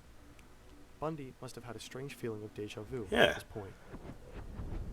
This time, Bundy will not just get out of the car with his hands up. He will not say he's a student who watched a movie and got lost on his way home. This time, Bundy decides to fight. He gets out of the car. The officer points a gun at him. When the officer tries to cuff Bundy, he hits him in the face. Rah! Kicks him Damn! off his feet. The officer fires a warning shot, and Bundy runs. Lee, now running right behind Ted, fires another shot, and the man falls to the ground. But Bundy hasn't been shot. It's a trick to grab the Oh officer's gun. shit. He fails. The officer hits Bundy with his pistol and manages to arrest him. This is insane. The hunt for America's most infamous killer has finally ended. Oh my god, they're gonna be like, no way, bro, he was a genius. He said, this time I'm gonna fight back. Immediately gets rocked and folded. What a bomb, man. Bundy's trial began for the murders at the Chi Omega sorority house. Soon after he went to court for 12-year-old Kimberly Leach. Bundy tried to defend himself, and in both cases pleaded not guilty. 1 month later, on July 23rd, Ted Bundy was sentenced to death. A few days before his execution, Bundy confessed to a total of 36 murders. 36! New DNA samples showed that Bundy might have murdered over 100 people, starting his killings at the age of 14. What makes the trial of Ted Bundy stand out is not only his charming and likable demeanor, the ruthlessness of his murders, or even the fact that he managed to escape from prison twice. What makes Bundy's trial stand out was the trial itself. It was the first ever in U.S. history to be shown on national television. Oh, okay. Is believed to be the killer of perhaps 40 women. Just another death row inmate convicted of Theodore Bundy. Damn, they said his full name to drop his govey. Since he defended himself in court, he had many opportunities to show his charming personality to the public. And many people were fascinated by him, especially young women. This nigga always killing teeth. You always just seeing gums. Yes. It's not gummy. Same room with him, but I know there's other people in there. I'm not afraid of him. He just doesn't look like the type to kill somebody. Every time he turns around, I kind of get that feeling, no, you know, he's gonna get me next. You know? But yet you're fascinated by him. These niggas back in the day weren't taking shit serious. Everyone's like, oh, nowadays no one takes nothing serious. Bro, these brothers weren't taking nothing serious. One who stood out. Where Black Pill originated. Oh my god, real. That's real. No one can. You could even be a killer, but you know he's. What's the words they use? Like, I know there's like sub 5. What's like above 5? Like MTN. What does MTN mean? I don't know. I don't know the Black Pill that well, but this does feel like a Black Pill edit. Almost to the very end. Carol Ann Boone. That's his Bundy's thing. girlfriend. He proposed to her during. I don't know. All I know is Chad. Post conviction, they even had a child together. Ted Bundy has a kid? Ted Bundy has a child? What is Ted Bundy's child doing nowadays? What's the I didn't know he had a U. Ted Bundy child. I didn't know he had a kid. Ted Bundy child. Rose Bundy. Oh damn. That is a unfortunate life, bro. I'm not gonna lie. Whatever happened to Ted Bundy? Fatal error. Damn. Okay. Rose Bundy. Sheila Rose Bundy personal appointments. Company's house. Oh, that's about to dock someone. Sorry. What happened to Ted Bundy's daughter? Inside her early childhood and why she couldn't say goodbye to him. Ted Bundy, one of the most notorious. Bundy who brutally. Oh God. Wow. Bundy and Boone welcomed Rosa in 1982 while Bundy was in prison. Although not many details about the couple's relationship or Rosa's upbringings were shared at the time, a few have been revealed. Most notably, different documentaries have featured family photos of the three. Now, Bundy is the focus of Hulu's... Okay, whatever, shut up.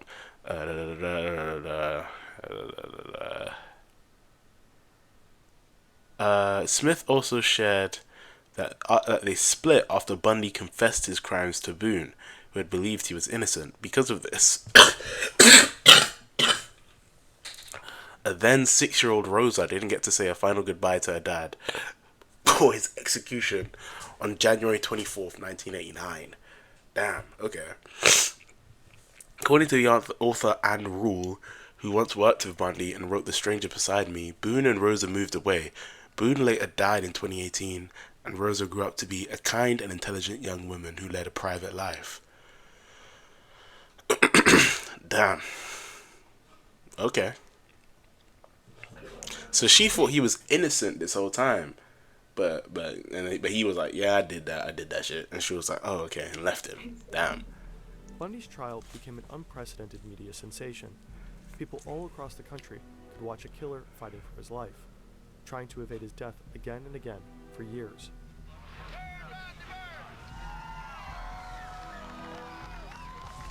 On the last day before his execution, television crews from all over the country came to Florida State Prison. thousands of people gathered. They had signs with them and fireworks. At one point, the celebration got out of hand. Imagine this many niggas being gassed at your death, bro. That's when you know you fucked up as a person. Is that Nixon? Phrase, or Reagan? People chanting, "Burn, Bundy, burn."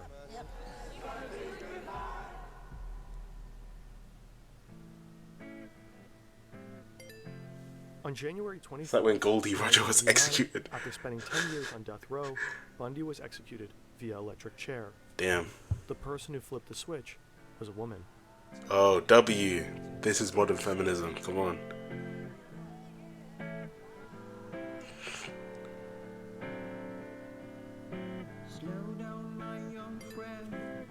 Hashtag dark woke. Deserved, bro. He killed many women and he died at the hands of a woman. Rest in peace to all the victims. W video by Fan. Fan only released his bangers, bro. Only bangers, only bangers. The prison he was in should be embarrassed. He escaped not once but twice. Innocent women were assaulted / killed because of the second escape. Exactly. I knew he escaped prison, but I didn't know he escaped twice and still was catching bodies while he escaped. That is insane. That's proper ineptitude and negligence from the police station, bro. ACAB. Sorry. Absolutely insane that his girlfriend accepted his proposal and had his child, seeing those young women giggling on camera outside his court trial. What the fuck is wrong with people? One of the goats of serial killing. That is an insane chat, bro. That is an insane chat. I used to work at a nursing home. Someone who was a resident there was a court employee in the Bundy case. They only ever talked about it a handful of times, but they didn't have nice things to say. They said it gave them chills listening to the things he had done. My mum and aunt were both college students in Salt Lake around the same time he was, and said in hindsight they should have been way more careful and aware. Well, obviously in hindsight they should have been way more careful and aware, but like no one knew he was a killer, bro. My chemistry teacher was Linda Ann Healy's roommate. A few years ago, one of her daughters had lunch with her friend, and her husband attended Marquette University in Milwaukee for a short time. When he was there, a man approached him, asking him if he wanted to hang out at his place. Crazy enough, a while later, he noticed the man on TV. It was Jeffrey Dahmer. Wow, that doesn't sound real, bro. That doesn't sound real. Anyway, great video from Fern. We're on to the next one. I hate to say this. Black Queen, way. This book got the author arrested by World. I don't know while going in this video. I don't even know the book that they're talking about. Well, I think I might. I think I saw it, but hey, if it got someone arrested, it sounds like it's going to be juicy. World, thank you for making this video. I'm going to watch it today, and let's see what one.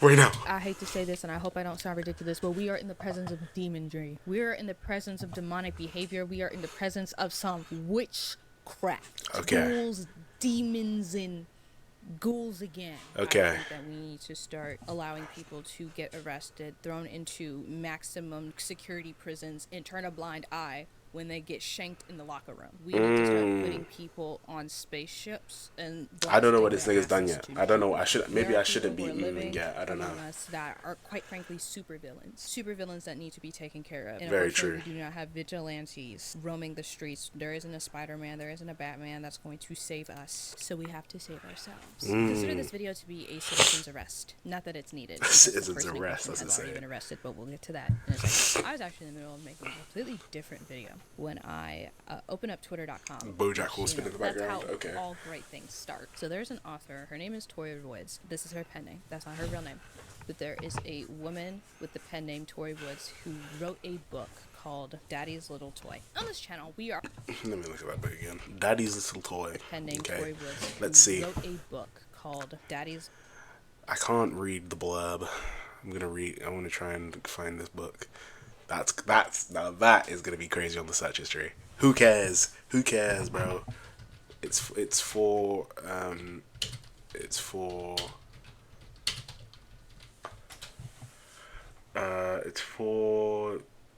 shopping. Why is shopping the first option, bro? That's not what I'm looking for, bro. I'm not trying to buy this book. I don't think. Whoa! Sorry, Young Philly. Well, Daddy's Little Toy. That's what it was. I thought it was Daddy's Little Girl. Shit. Spoiler real quick in the next video. Something mad just happened to me IRL. I'm dead. Crazy. What happened? What's going on? Images. Is there anywhere clearly I can read the blurb?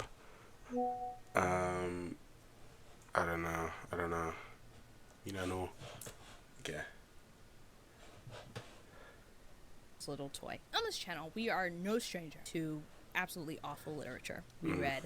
I read The Mafia Romance Book by Jamila Jasper. We have read Torn by Carrie Ann Cole. That was actually probably around a year ago at this point. We didn't read this other book, but we did talk about this dark romance book where somebody was basically romanticizing a real-life serial killer. So we've had a lot of interesting discussions, and this one is no different. However, for some reason, out of all of the books that we have talked about thus far, this one has given me the most anguish. I have to take a shit. My stomach hurts. That's how I've never had that kind of reaction from literature before. But if maybe we might need to take a break after, because this book makes me want to poo. Who knows? This book is. We'll see. Now, here's the thing. I didn't read this book because it has been pulled from the shelves. They weren't actually on physical shelves. I think it was only available on Amazon. The point is that the book has been pulled. Investigations have started. Damn, over a book. Let's talk about the book in question. What did Tori Woods write? Ice Spice's first book. Thank every God that you believe in. That I did not get my hands on this book before it got pulled. Because, trust and believe, I would have gotten graphic if I had to, because I'm a full believer that we shouldn't flinch from stuff like this. If you suppress the severity of things in order for it to be more palatable for people, they're not going to fully understand the extent. They're not fully going to grasp how truly awful this is. I personally would have treated this like the Jamila Jasper book and read verbatim quotes before we read the synopsis. Basically, if you're wondering what the plot of this book is, it's exactly the same plot of Torn by Carrie Ann Cole, the video I made last year. Barely legal teenage girl falls for her father's best friend, who is very, very, very much older than she is. Let's read the synopsis. Lucy, I can't help myself when I'm around him. I wet my pants in excitement. Oh, no. I use my unicorn stuffy's horn. Sorry. It's like how someone in Twitter said they were reading 1984, an essay happened 3 pages in, so they dropped it. Crazy. Myself. All I think about while I'm being naughty is my dad's best friend, and how I wish he could be my daddy. I'm the freak of the family. My dad is disappointed in me. My mom dismisses me, and my sister. No, they use the U. That means they're from the UK. No. Despises me. I'm delusional. Or they're Australian or something. I don't know. Would ever want to play with me? Arthur, my juicy Lucy. Ew. Ew. It's finally 18. Ew. I wanted her longer than I can ever legally admit. Wasn't she just talking about a unicorn? What do you mean she's finally 18? What? She doesn't know it yet, but she's going to be my perfect little toy. Ah. My precious little unicorn. Ew. And I'm going to be her daddy. When Ew. I see her playing dress-ups, I forget about the fact that she's my best friend's barely legal daughter. This sounds like a title, like a porno title. What is this? Ew. Or that her mum hasn't protected and cherished her like she should. All I know is that she's meant to be my baby girl. There's a lot of things wrong with this. For starters, the fact that I'm saying mum instead of mom. Like, where's my American flag? Ugh, I rebuke. That's not an American flag. Right. Do you need me to tell you what's wrong with that synopsis? God. Can we talk about the I want fact her that to this hear. man has been plotting on this girl since she was apparently 3 years old? Here's Oh a my video of God. somebody who did read this book. Or 23% of the book, because they ended up DNFing it. DNF means did not finish. For those of you who watch these videos and you're like, I'm not in the book talk space. I don't know what you're talking about. Shout out to Nini. They got an arc. They said, I had to DNF. I think 23% was a good amount for me to review. This book has one problem. It should be on the trigger warnings. It has pedophilia. The male main character. I feel like we do. If you meet someone and they say this is their favorite book, I would. I'm not gonna lie. I might have to call someone. That might need to be a police issue. 999, I forget wrong. What do you mean this is your favorite book? That is insane. This book has one problem. It should be on the trigger warnings. It has pedophilia. That should have been a given. Look at the cover. That should have been a given. What are we talking about? How did you pick this up and say, oh, well, I got a bit way through, but it has pedophilia. And look at the cover. It's called Daddy's Little Toy or whatever it is. Of course it has pedophilia. What is this? Character when she was 3. I'm sorry, but 3 years old? Wanting a woman as sweet as my friend's toddler daughter, Lucy, who was 3 at the time. I made the mistake of peeking between... Oh my god. Can I read this? I have to. I made the mistake of peeking between her legs only to find dark curls hiding what I'm sure was and still is the most perfect, untouched, pretty little pink pussy. And while I'm impartial to a... And this person read it. Nini, you read this. You read this. Oh my god. Pubic hair, I generally prefer my baby girls bare. Ew. It makes the little feel more authentic. Little girls don't have hair on their private parts. I can't remember how old she was. Ew. Oh my god. This is nasty. This is crazy. Someone wrote this. Someone wrote this, published it, got the graphic for the original thing, put it on all these reading sites to where they can make reviews and stuff. Someone did this. Here, but and niggas are reading this. So yeah, no, this is pedophilia. I can't. They have a 29-year-old age. Okay.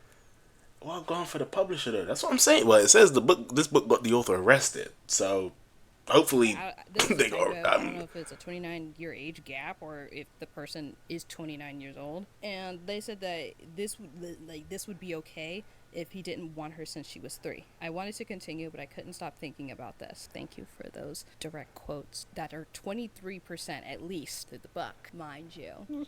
I don't know. What do you want from me? You want me to sit here and tell you in a very eloquent manner, guys, grooming is not okay. Preying on people when they're 3 years old and finding attraction to a 3-year-old, not okay. Guys, we at gxkudera team, we do not agree with pedophilia. We are staunchly anti-pedophile. I shouldn't have to say that, but we are anti-pedophile. If you're watching this video and you are a pedophile, please click off the video and throw yourself off a bridge. I don't think that's that radical to say. You don't need me to tell you that, do you? No. Whoa. Why did I get? I said, do you? Hey. It's not me. I'm not the. Don't worry. I'm kind of upset that I was not able to read this book, which sounds insane because it's like, girl, you wanted to read that?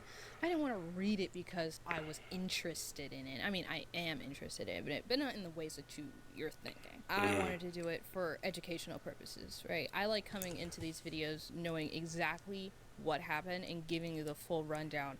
I was going to give you all the nitty-gritty details. I really was. I would have if I could, but I can't because it's gone. Obviously, there are people who are defending this book because, of course, there are. Pedophiles. There's always the few, the proud, and the emotional. A lot of people, their biggest argument is that it's just fiction. There are people who are comparing this. This is time for me to get not radical, but I think it being fiction changes absolutely nothing of it.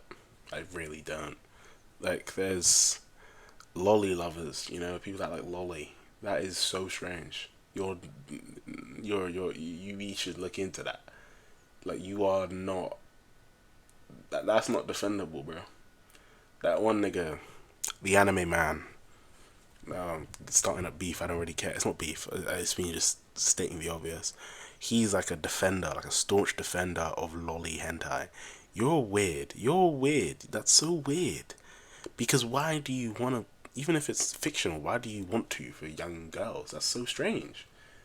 Just because it's fictional doesn't change the fact that they are meant to be a young child. Or at least look like a young child. Same thing with like 7 Deadly Sins, bro. Barn used to be my favorite nigga, and then I found out he's fucking with a... No, she's not... She looks like a minor, but she's 1,000 years old. I don't care. She still looks like a minor. Like, there is no... what is your appeal to that? To where if you say, well, I'm going to read this book called 7 Deadly Epstein, literally. Why are you reading this kind of book? Even if you don't, maybe you don't agree with it, but you're just going to read it because it's fiction, and like, so therefore it's fine. No! No, that's not fine. I don't feel like that's radical to say. It's radical to say that this isn't fine. To books about murder. My thing is that I think that if a book is romanticizing something, then that's when we have to put a pause on it. And in regards to murder in fiction, I think there's a difference when there is a murderer in some sort of fictional story. The victim is also fictional. I think it gets a little bit iffy when the story is about a murder that has actually happened in real life and is sort of romanticizing the murderer in question, or kind of downplaying the whole thing or making a mockery in some form or fashion. Now, some people could argue that the victim, the barely legal teenage girl, the victim is also fictional, therefore they should not. This is a hard conversation to have, because I understand why people are having this conversation, and I understand where people are coming from. I don't want to say I'm neutral, but that's just the part of me that likes to know both sides, even though I do have a very... I think it's very weird. I'm not going to be as accepting as world is. I think obviously there's a difference between murder and pedophilia. You know, I feel like murder can be I gotta go now, damn, see ya, buddy, you're missing out on a bunch of pedophile conversations. I feel like pedophilia in media is you can't ever defend pedophilia. You know, murder, I watched the VOD, good. There is no justification for that in the world, whereas with murder there is justifications you can find. Say for like Dexter, for example. The reason Dexter's likable is because he kills killers. He's still killing people, but they're killers. So you can find that level of justification of like, oh, it's not that deep, it's alright. Whereas with something like this, there is zero justification for that. You can't find a moral high ground in that kind of situation, regardless of it being fictional or not. Clear opinion. I also am open and willing to hear out the other side, even if I know for certain that I'm against them. In this situation, when people talk about how the victim, the 18-year-old girl in the story, is fictional, therefore why should we care? My thing is that this is a taboo romance. The reason why people are consuming this is because they came for the romance aspects of it. They came for the love story aspects of it. When the foundation of the relationship is a grown-ass man pining over a 3-year-old girl, that's not a good precedent to set. That's not something that we need to normalize. With murder, even if we are in the headspace of the murderer in question, everybody knows murder not okay. I think that's a really cut and dry law that everybody has accepted over time. There are people out in the world who are actively grooming people and getting away with it. It is something that actually deeply affects and traumatizes people, and they're getting away with that. To have the audacity to romanticize this type of relationship, unacceptable. Hi, I would like to... Oh, damn, wow. What a shift. We're in bed. In some cases, murder is not forgiven, but it's justified. Yeah, right? that's what I was saying. That's what I was saying. Justified. If a court of law deems them justified, then they're justified for the crime. And there's also people who actually go out of their way to kill bad people, right? Like Dexter. Not that they're getting away with the crime itself. I'm just saying the public usually tilts in their favor. There are sometimes justifications for murder, but there's never a justification for grooming. Exactly. People aren't thinking that deeply about this, I fear. You can also compare this to Lolita. Lolita is the go-to book when we're having conversations like this. Lolita, I've not actually read it, but I've watched a video essay on it, and from what it sounds like, they're like two ends of the spectrum of this topic. Like, Lolita sounds like a genuine critique of this kind of vibe. This just sounds like like you're meant to read it and be like, oh well, he's weird, but like it's spicy. Like, what are we talking about? People should know, if they're reading the book, that you're not supposed to agree with Humbert. I think that's how you say his name. You're not supposed to agree with him. He's obviously the bad guy. I also read another book called Tampa by Alyssa Nutting. The main reason why I wanted to read this book was to kind of compare it to Tampa by Alyssa Nutting, because Tampa is about a 26-year-old woman who intentionally becomes a middle school teacher to seduce her like 12, 13, 14-year-old students. It's truly awful and graphic. I cannot in good faith recommend that book to anybody. I think I've talked about this in a video before, but I'll say it again. It's a tough read. I actually tweeted about it recently because it was going viral on Twitter. Somebody was talking. I've read this book. Never did a double take as hard as I did reading the back of this book. Like, what do you mean? I've read this book. It was a tough read.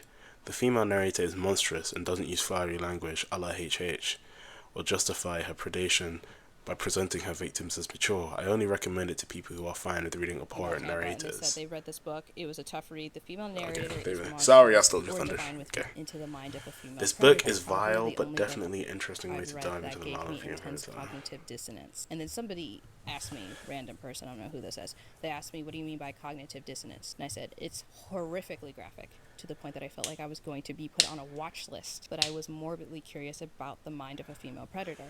I read this back in September, and I still can't figure out how I feel about it because my emotions are so complex. Basically, my brain was conflicted about liking certain aspects of the book while simultaneously being sick to my stomach about the whole thing. I'm bringing up these books because these are books that are talking about the same things: child sexual assault, grooming, and the predators in question are not being praised for what they're doing. Again, I've never read Lolita. It's on my shelf. I actually bought it recently with Tampa specifically. The female narrator, I don't remember her name, nor do I care. She knows that she is fucked up and she doesn't care. She just feeds into it, and it's very blatantly obvious that we're not supposed to be rooting for her at all. Are you crazy?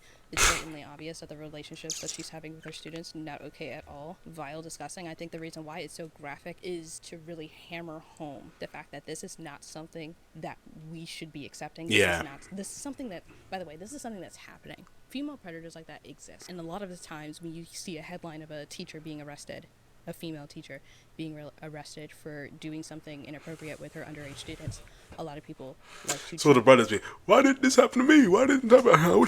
Man, why is this guy telling, man? And he fumbled the bag. I would have been going crazy. Why didn't this happen to me when I was younger? You wouldn't know. You wouldn't actually have wanted it to happen to you. Let's be so that out. No, it shouldn't have happened to you. I don't understand. It shouldn't be happening. Why? Because if it was the other way around, if it was a male teacher grooming female students, everyone would be like, no, this guy's evil, da da da da. But men are so goon-brained to where they hear that story and go, man, it should have been me. I should have been in that situation. I wouldn't have snitched, da, da, da, da. And you'd be a victim. Realize and actually even congratulate the victims in question because they managed to bag an older woman. Oh my god, that's not what this video is about. I'm sorry. The point is that these books are not romanticizing these types of relationships, but this Tori Woods book is. The existence of this book is to feed into that taboo romance aspect of it. It's supposed to glamorize it. That's the point. Though I will say that Humbert is a little more delusional with his depictions of what happened in the book. Because with Tampa, it's just very blatant, it's very cold. The female predator, she is very aware of what she's doing, and she's very aware that what she is doing is awful, and she doesn't care. Humbert, he genuinely thinks that he is totally justified and it's totally acceptable to be attracted to like that 11-12-year-old girl. A lot of people do mischaracterize Lolita, whereas Tampa is just it's so gross that it's obviously not condoning. I suppose the existence of Tampa in itself, some people could argue that is condoning what's going on in the book. It's not though. It's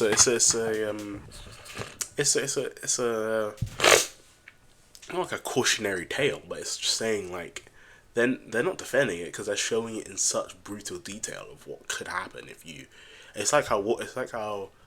No war movie is a justification for war, right? All war movies are inherently anti-war propaganda because even though the ones that are like, yeah, we stormed in, we saved people, they still usually do show what war is like, and even if not, you see how people need to present war in order to make it palatable, I guess, for entertainment.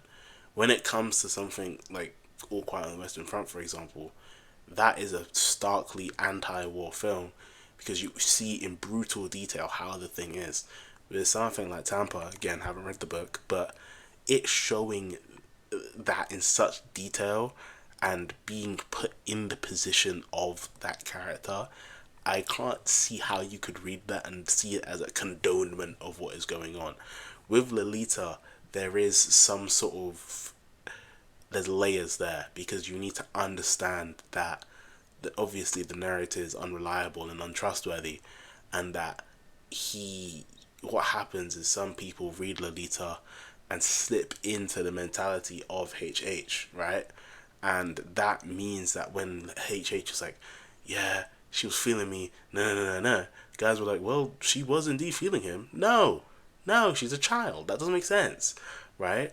So I feel like Lolita, I feel like that's probably why Lolita is more popular, right? Because it can drive more discussion, because a lot more people are confused about the meaning of Lolita, and there's a lot more, like, you can find yourself, well, not find yourself, but some people find themselves understanding HH, you feel me? Hey, that's my 2 cents on this conversation. I can't possibly see how anybody could misinterpret what's going on in there, but with Lolita, there's a little bit of a disconnect there, because critical thinking is a lost art form, and some people actually think that the story is being condoned. Let's get into the fact that she has been arrested. So I said at the very beginning, at least I think I did, Tori Woods is not her real name. That is her pen name. The author, her name is actually Lauren Tesselin Mastroza. I apologize if I'm saying that wrong. She has been arrested. That's kind of where this gets a little interesting, because I was a little worried at first when I first heard about this. I heard about this book like a couple days ago. When I first heard about this book, I was a little hesitant about making a video about it, because I kind of wanted to, but then again, based off of the material, based off of the synopsis of the book, it pretty much sounded like Torn by Carrie and Cole. Making the same video a whole year later seems a bit like a cop-out, though I will say, Carrie and Cole, I was really harsh. I could have been harsher. I could have been a lot harsher. I was not very nice to Carrie and Cole in my video. So I will say that I don't know what what she's talking about. Made it abundantly clear that the father's best friend, he didn't start becoming attracted to her until she started becoming an adult, 17, 18, which is not great. I'm not saying that that's a good thing. And I think I even said in the video that there were some instances where he may have been thinking about her for a little longer than that, even before she became an adult. I did manage to find one quote where it was like he implied or hinted that he may have been attracted to this 18-year-old girl before she was 18, but it was never explicitly said. Unlike Daddy's Little Toy, literally in the synopsis, he admits that he's been attracted to her since she was 3. Carrie and Cole, at least you have that going for you, which is the bar. I can't even say the bar is in hell. I think it's hell not. It's a sauna. It's a peaceful sauna in comparison to the depths of low that the bar is currently at. I will give you that and only that. I have some reading for you. Article came out yesterday by the time I'm recording this. It's a very last minute video. Author facing child abuse material charges, pedophilia claims, admits criticism over book titled Daddy's Little Toy report. Erotic fiction author Lauren Tesselin Mastroza, who writes under the name Tori Woods, is set to appear in court later this month. It's been reported. So there's the cover. I think I put the cover up on the screen, but there's the cover again. An Australian author is facing child abuse material charges amid criticism over her book Daddy's Little Toy. It's been reported. On Friday, March 21st at approximately 12:30 p.m. local time, officers attached to Riverstone Police Area Command commenced investigations following reports of a fictional novel containing child abuse material. Per News.com and the Daily Telegraph, Australia erotic fiction author Lauren Tesselin Mastroza, who writes under the name Tori Woods, is the one facing charges. Per the Daily Telegraph, police received multiple complaints. Her latest book contains graphic fictional child abuse. I didn't know you could get arrested for that. Obviously, like, you can, but like, I didn't know you could get cooked for that. I'm not, well, surprised is a bit strong, but I'm like, I thought you'd have to do more to get that against you, I guess. I didn't know that was like, people, get him. Material. NSW police says in a statement obtained by People that detectives attended a home on Penn Street, Quakers Hill, and arrested a 33-year-old woman. 33? Was taken to a grown-up woman, man. while responding to a request for an additional information on the alleged reports about Teslin Mastrosa. At the home, police executed a search warrant, seizing several hard copies of the novel to be forensically examined, police added. The woman was charged with possessing child abuse material, disseminating child abuse material, and producing child abuse material. She was granted conditional bail to appear before Blacktown local court on Monday, 31st March 2025. The statement concluded. Teslin Mastrosa appears to have deactivated her Instagram account and websites such as Amazon and Goodreads. Amazon was selling this? News.com. That's The terrible release for the brand. focuses on the relationship between an 18-year-old and her father's friend, who reportedly desired the teen since she was 3 years old. The book cover has the title written in children's building block style. The outlet stated that Teslin Mastrosa addressed the criticism on her Instagram before reportedly taking it down on her social media accounts. We do have the full statement. Let's not read anything out of context here. Hi everyone. I think there's been a huge misunderstanding. DLT is definitely not promoting or inciting anything ever to do with CSA or pedophilia. What is being said is grossly disturbing. If you have to make this kind of statement, maybe don't release the book. Hey, maybe don't release it in its current state. Maybe just write something out. Maybe write some like romantasy or something. I don't know. Why does it have to? If you have to come out with a disclaimer saying this hasn't got anything to do with this, maybe you shouldn't make the book. Maybe that's a radical take. I don't know, but it breaks my heart as well as makes me sick. DLT is fictional and meant to represent the DDLG world. I understand where I went wrong, and that is why I removed it from Amazon this morning. What happened between these characters, yes, started at a young age. No intercourse happened while she was young. Yes, there were thoughts, and I can see how that is frowned upon. Nothing happened like that until she was of age. I know nothing that I say is going to change or fix what I've written. But that thoughts of intercourse with children, that is pedophilia. That is.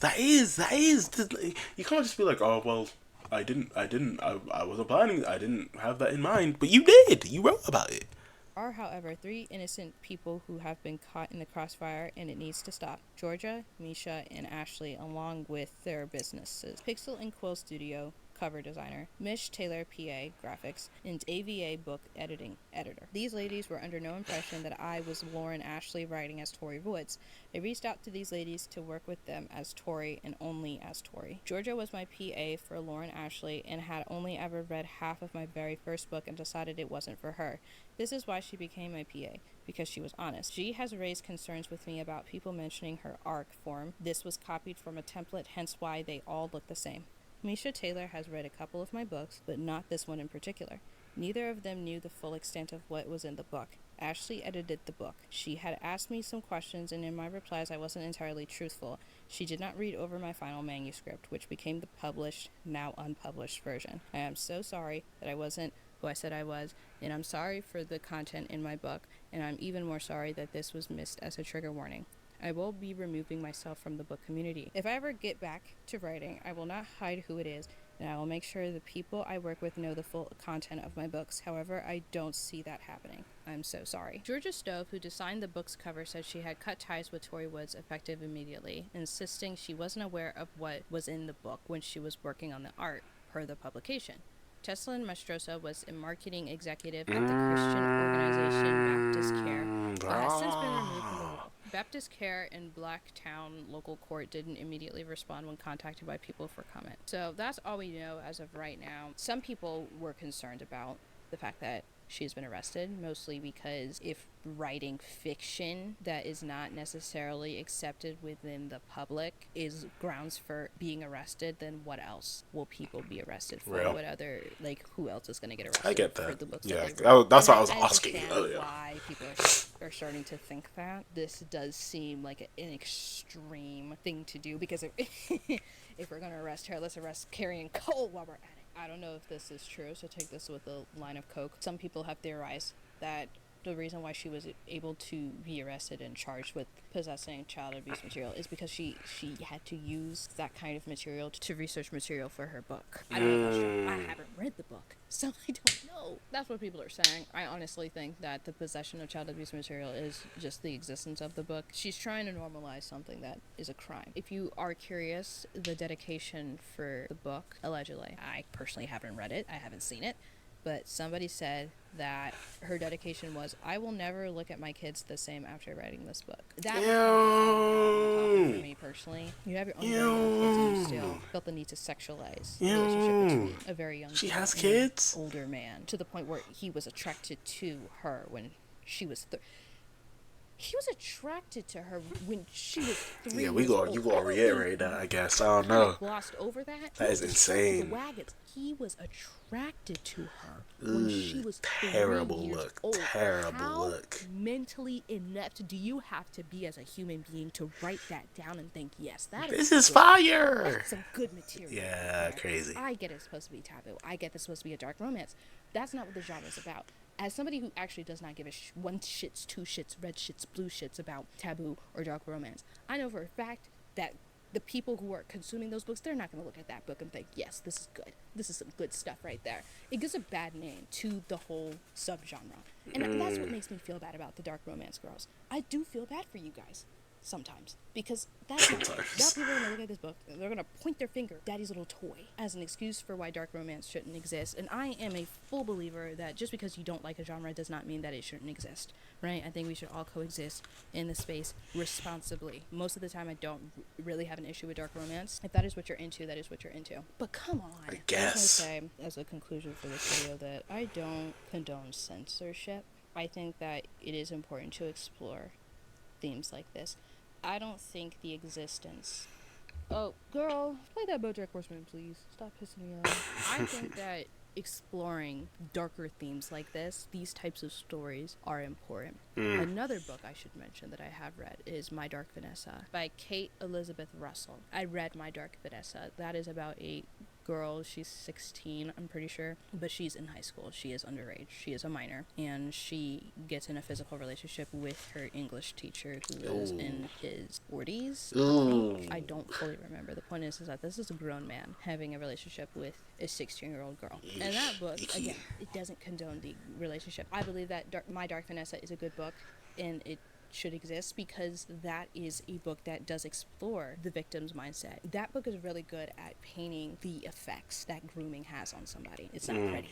It's not pretty. Yeah. And I'm not saying that we should never ever talk about stories like this, but it's about how you talk about it. It's about what you do with the material. It's about how you engage with the material. That is the most important thing that people don't seem to fully understand, and they don't understand the nuances of the conversation, and they refuse to sit down and think for longer than 2 seconds about this because they just see taboo romance. They see a taboo relationship and they assume, oh, well, we can't talk about anything. Well, let's just ban murder. Let's just ban this. No, that's not what you're saying. If you're going to say They're taking away everything from us. We can't read our taboo pedophilia romance, man. What's next? What's next? Am I not allowed to read cheating? Is that what's next? Doing too much. Too much. What kind of reactions were you expecting from this book? You have to understand why the book was written. You have to understand what the purpose of the book is, what the author is trying to say. React to something cool. This is hey. This is an important video, okay, about media literacy, how different topics can be broached in media. This is an intellectual video. Hey, dare I say it.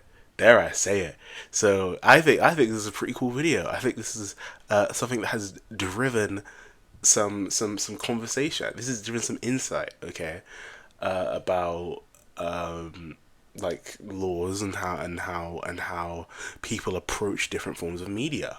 Okay, nigga, damn. Yes, it's that deep.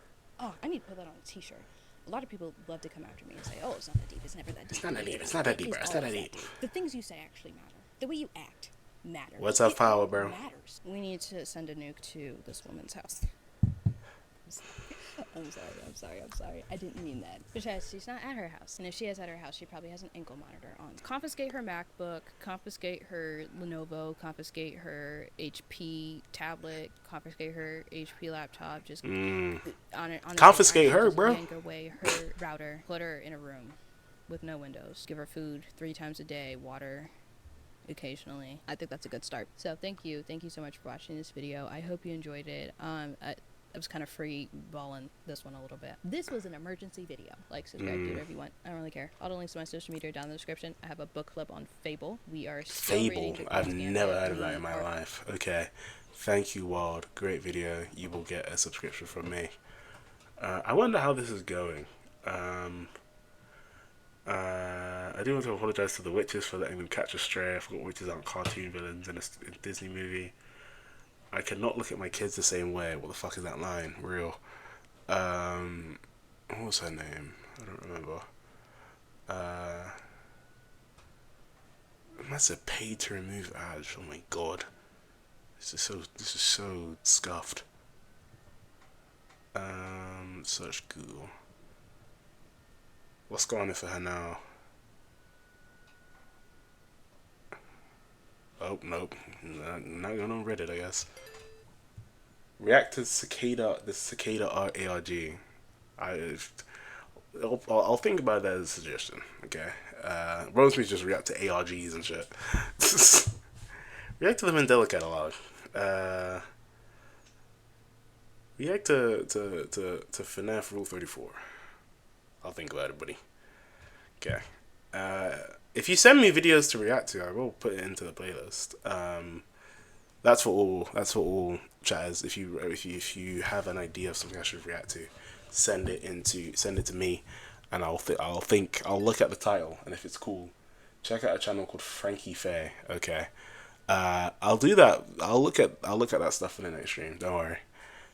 Last final video, the shocking fall of Young Philly. This might be new for the American viewers. I don't know if there's really the Young Philly shit really crossed the pond. This nigga was an icon. Not an icon. Let me not glaze him, but he was a pretty influential guy in the YouTube space, in the UK YouTube space. This video is by Internet Audit. Right, I've not watched a video from this guy before. Hopefully, it's a banger. Let's see. Young Philly. Young Philly. Young Philly. Young Philly. Young Philly. Young Philly. Young Philly. Young Philly. Down. Young Philly was once one of the most beloved figures in British media. A YouTuber, musician, and comedian with millions of followers in huge brand deals and a reputation as one of the most likeable figures online.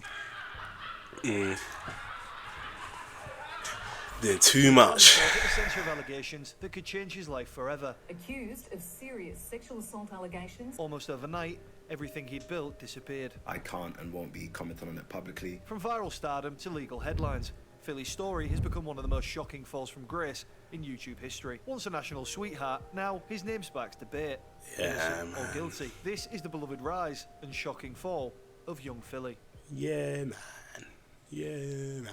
Young Philly, real name Andre Felipe Valencia Barrientos, is a 30-year-old YouTuber and rapper with over 8 million followers across his social platforms. He's one of the most recognisable content creators in the world. It's hard to overstate just how much of an impact he and his friends have had on the British YouTube scene. JD, felt like an overnight rise. Foot Asylum, went from filming skits around South bro, took over. Shows out across the world, landing brand deals with Foot Asylum, everywhere, bro. And even appearing on TV he was making with the BBC. He had to be. Alongside his best friend and creative partner, real money. Philly built an empire out of charisma, relatability, and pure energy. They weren't just content creators; they were cultural voices, shaping slang, style, and humour for an entire generation. What's your type, would you say? Yeah, the big blunders. What? All the clips, man. No, this really is. Ugh. Shobunda. Iconic. I done, man.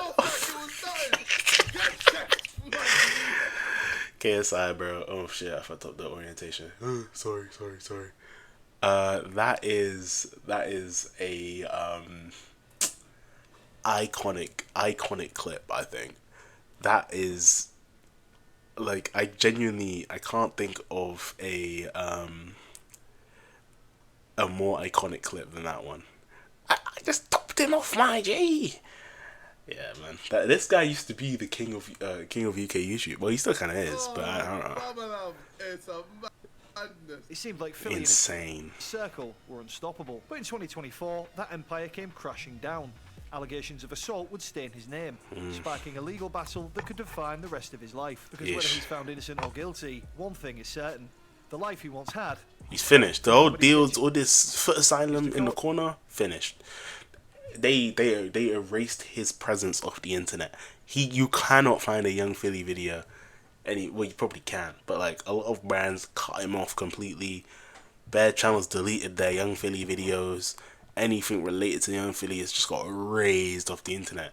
Chunk's got his own podcast now. This is the story It's of how a kid insane. from the estate became one of YouTube's biggest names, and why he now faces a life behind bars. It's a life. I doubt he's gonna get a life sentence behind bars. Born in Cali, Colombia, on the 6th of August 1995, He's depressed Philly moved there. to London at just 2 years old with his mother and sister, seeking a better life as refugees. The family bounced between Catford, Kidbrooke, Ladywell, and eventually Orpington Bromley, chasing stability that never seemed to come. Life wasn't easy. Philly was raised by a single mum, and he's spoken openly about those years, surviving on rice and ketchup dinners just to get by. Yeah. It was tough. It was tough. We lived on top of Morley's. My dad was never there for us at a young age, and my mum had to do everything. Obviously, we're refugees from Colombia, so my mum had like no qualifications whatsoever. So like working for her was extremely hard. My thing is, right, obviously, ball drop every now and then. What was the context of this exposition, and why are we in his kitchen on a like a couch? Again, nothing wrong with it. I'm happy to find out more about you as a person, but this is a crazy ass facial, bro. Why are we in the? We're in his kitchen on like a couch setty chair thing. Crepes in the back for some reason. Probably like some Vaseline, maybe like a chapstick. I don't know. On a table. What is this? What is this setup? Why is this background? Cleaning jobs, and there'd be times for dinner we'd have like rice and ketchup or like rice and tuna. We grew up different. So you just had rice. Rice and Mo Gilligan. He's going through something too. Being a single mom with 3 little children, sometimes there is nothing to. Free? What, they say he said him and his sister. He Who's the attended third? Conisbrough College in South London. After year 11, he briefly returned to Colombia on a football scholarship with a team in Barranquilla, but it didn't last. He soon came back to the UK, realising football wasn't his future. So I used to play pro. Yeah. Back in Colombia. What was the team's name? That hints. Barranquilla. After school, Philly took what he called the safe route, a junior broker job. What job do you think you'd be doing now if this all didn't happen? I'd be a broker still. Would you? Yeah, I was a broker before. I was a junior broker though. My role specifically was just trying to get new customers in to invest to anything. So it could be stocks and shares, you could buy sugar, I don't know, it could be a commodity, a bond, you know what I mean? Absolutely anything. He was good with numbers, but he knew deep down it wasn't his passion. His true path began in He was good with numbers? Is he like dumb for the cam, I guess. I don't know. Like, is he not really like? Maybe he's forcing it like fighters. I don't know. Yeah. 2013, when he started uploading short comedy skits and freestyle videos to Facebook, Snapchat, Facebook, and YouTube. Oh, look at this fucking iron. It's got a torch in it, blood. Oh my god! Oh my, he's been doing this much for 9 years. Oh my god, man said the iron has a torch on it, man. It's got a torch. Just mad teeth in the. Yeah? What, man's hiding? Find ya. It's mad Traction teeth. landed him his first presenting Dear gig God. that would give him his first taste of viral fame. Asking Awkward Questions, posted January 18th, 2016, on the YouTube channel Wall of Comedy. Entertainment. None better. What's it called? What's that? Man, them on the wall. Yeah. Philly would interview members of the public, asking R.I.P., riddles and questions R.I.P.. designed to make people look stupid or provoke a reaction. Play a bit every night before you go to bed. You get caught fiddling with it at work, and you only let a selected few play with it. What is it? A selected few. Yeah, you might even let the man play with it. Bro, I'm not letting man play with nothing. This was the first glimpse of the loud, dynamic energy that would soon make him a household name. Young Philly. Ooh, he sent spud. That's how you know me and your brothers, yeah? Just loud. Just loud and always laughing. That's Young Philly to me. Just loud and laughing, bro. The comments said it all. People wanted more. Let's see what the comments are saying. Sorry. This guy, they were breezing by. How do I go frame by frame? I don't know. Hey, bring this guy back. He's distracted. He's too funny, lol. Lol. Man had to pause the vid just to laugh by Wesley versus Challenges 6638. Wow. people want This guy is too funny. Get him to do more. more. Later that year, on Okay, September buddy. 9th, Bit too 2016, much. Philly W made a glaze, cameo I in a guess. music video by the UK rapper Cadet. Cadet? Friends Oh, and early okay. supporters. Yeah, that's Cadet. Hey, yo, bro, what you doing? This video, Just too bro, what you much. doing? Hey, listen, young Philly, I'm a massive fan of you, Cadet, blood. Follow up my Insta, you know I like the big back things, you know when it jiggles. Cadet, the cousin of Krept from Krept and Conan, a well-known rap duo in the UK, saw the potential in Philly long before anyone else did. It was another notch on his belt and a step towards a life beyond a 9 to 5. But even with all this momentum, Philly's uploads were still inconsistent. He has since deleted much of his early YouTube catalogue, a move some say was part rebranding and part regret. We'll get into why later in the video. Then came 2018, the year that everything changed. Yeah, man, it's your boy, young Philly, and right now I am alongside... Chunks was big, bro. No, saying nothing wrong with that. He was a large brother. YouTuber himself, Chunks would reach out to Philly on Snapchat to praise one of his songs. But what's the real story, though? How Chunks and Philly come together? It was my little van. It's such a weird. The UK real crossover. What is Chip doing here? What is Chip the Chipmunk doing here, bro? What is this brother doing here interviewing Chunks and Philly? This is what happens when all these Foot Asylum collabs and shit. Why is Chip here? I'm not even lying, though. It's because he's Too many bars, Chip. Snapchat once of him singing a song I released. Okay. I said it's a hard tune. That single message led to a collaboration and a friendship that would redefine the British YouTube scene. On February 3rd, 2018, they uploaded their first video together, and instantly, fans saw what made them special. Effortless chemistry, quick wit, and a brotherly energy that you couldn't fake. I said, you know what? Let me jump This nigga Drake to the gills, bro. The OVO hat, OVO out on the hoodie, draked out, bro. Golly. How could the love of my life Sharky, love this. LOL, just mad LOL. Chemistry is mad. Philly is so loud, I think he broke my earphones. Young Philly is the funniest when he's vexed. LOL, do more, my G's. Okay, bro, let's relax. Okay, did too much. By spring, Philly was pulling in millions of views. Through trying not to laugh, I wasn't sharing really knowledge, messing and with Philly, would-be bro. videos, I'll be dead simple ass. ideas that were big on personality, and a new generation of UK fans had found their favourite duo. Then came April 25th. Why is the quality so low? Is that mean? I think that's just 2018. Yeah, I think it's when just Philly dropped La the Pila. actual. Do I know this song? Yeah, Had man. some roots with UK rap, Right. proving he wasn't just a funny guy and being one of the rare YouTubers who could transition into music. His music wasn't that bad. I'll give him that, though. I'll give him that. Viral sensation. Young Philly was officially on the map. Sam, Darkers, just quickly, just because you specialise in this area. Yeah, okay. Yeah. What? This clip went triple platinum, bro. I think you got what? Yeah, I think. No, you got the new contact lenses today. So I feel like you can really. Let's have a look. So look, if one starts there. Oh shit! By late 2018, young Philly wasn't just another creator.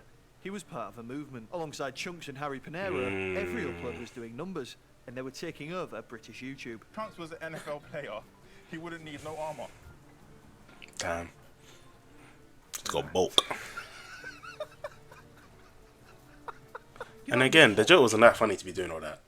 Why is this nigga folding up into an origami plane? Why is he doing a transformer? I'm about to roll out. How was that the plan? After talent agents clocked his videos, and he was a regular on Pro Direct Soccer, and most notably, Foot Asylum's Does the Shoe Fit? Well, we could do this if they did to me earlier. Yeah, we could do that. I'm more than I don't want it now, sorry. Don't do that to my brother, little meaty thing. Now he's gonna exaggerate after. Don't do that to my brother. Start jumping around and screaming. He's like a minstrel show. That's the best way I can describe it. He's like a minstrel show. Everyone's just gassing. And he'll hit his little dance. You know, remember that little dance that he used to hit? He's a minstrel show, bro. Somaliland, watch how my brother moves. Yeah. Give him a...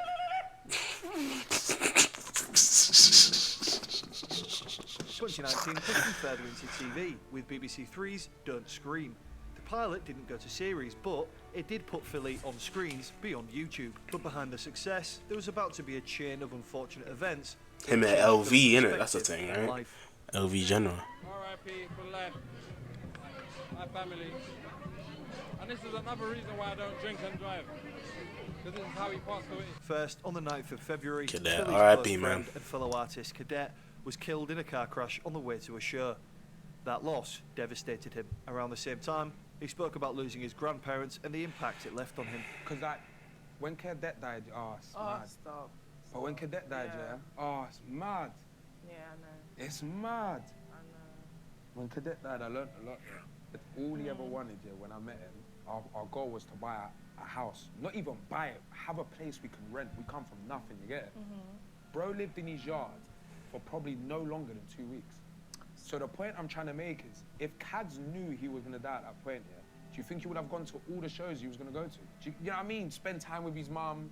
So like, I took like something from that, and I said, you know what? I need to do things for me. Do you know what I mean? Not because. Okay, it's I get not that. I get that. When my nan and granddad died, it hit me hard, because they were sending me money. Sorry, they were sending them money the other way around. I wish they would send me. I was sending them money. He's funny when he's not doing all the my life. But within that 5 years, I wonder if Krima is gonna show up in this video. I'm sending the money, bro, but I'm not even calling to say I love you. Do you know how mad that is? And then came the loss of his first major brand deal, due to the raw language and tone of his videos. I had a brand deal with NHS, if you didn't know, Shit's get to against. know, Damn. brands go Okay. through everything you do. They look at all your videos, they pre your engagement, what your audience is like. But anyway, I shot this video now for NHS, all good and gravy. Yeah, man, they're not keeping Philly for the NHS payroll. That's insane. And then they've come back saying, yeah, we're not going to release the content, don't worry, you still get paid for your time, but we've seen like the content that you do, and it doesn't match with, and it makes sense. It's the NHS, and man's talking about, man clarted it out, and then carrots were dead. Like, those moments reshaped his mindset and forced a reset. Philly decided that if he was going to grow as a person and protect the time that he has with his family, he couldn't just be a chaotic entertainer. He had to become a brand. Do you get what I'm saying? I understood, but that's when I understood, like, wow, I need to form a brand. This is deeper than pleasing the hood. Like, He deleted all the videos, dropped some media unfriendly habits, and came back a new man.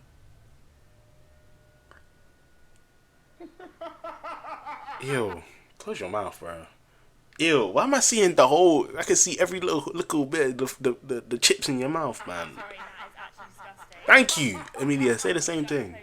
Thank you, In bro. 2020, he appeared on Just- Showcase with Chunks, one of the platform's most viral episodes, racking up over 19 million views. That same year, he joined Soccer Aid in 2020, representing England and scoring a goal live on national television.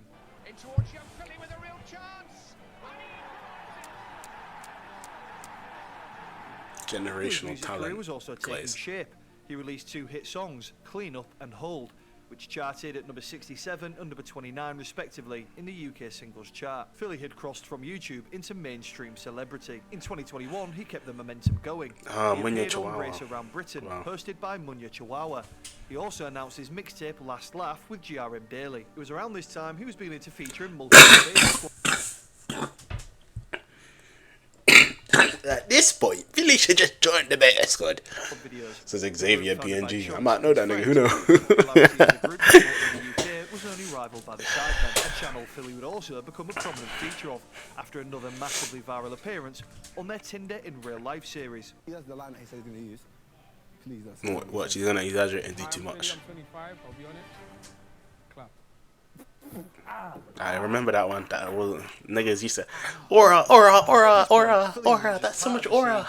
He was a main face of it. 2022 was Blockbuster. A conveyor belt of collabs continued across YouTube through Foot Asylum, Beta Squad, Sidemen, and many, many more. He released Day to Day featuring Chick, Hey. won Best Media Personality alongside Chunks at the MOBO Awards, Chunks and Young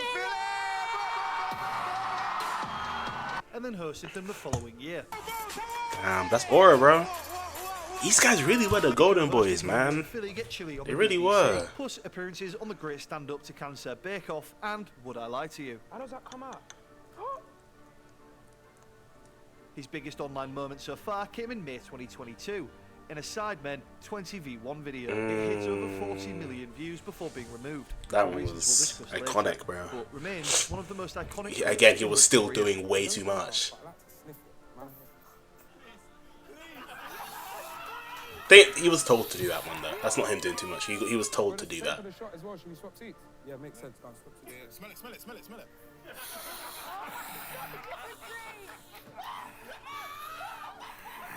By September, he was playing in the Sidemen charity match in front of 60,000 people. It's so weird that this is so. I'm thinking. I was like, yeah, he really was the golden boy, bro. Looking to create space. Gets it past Calyx. Hits the shot.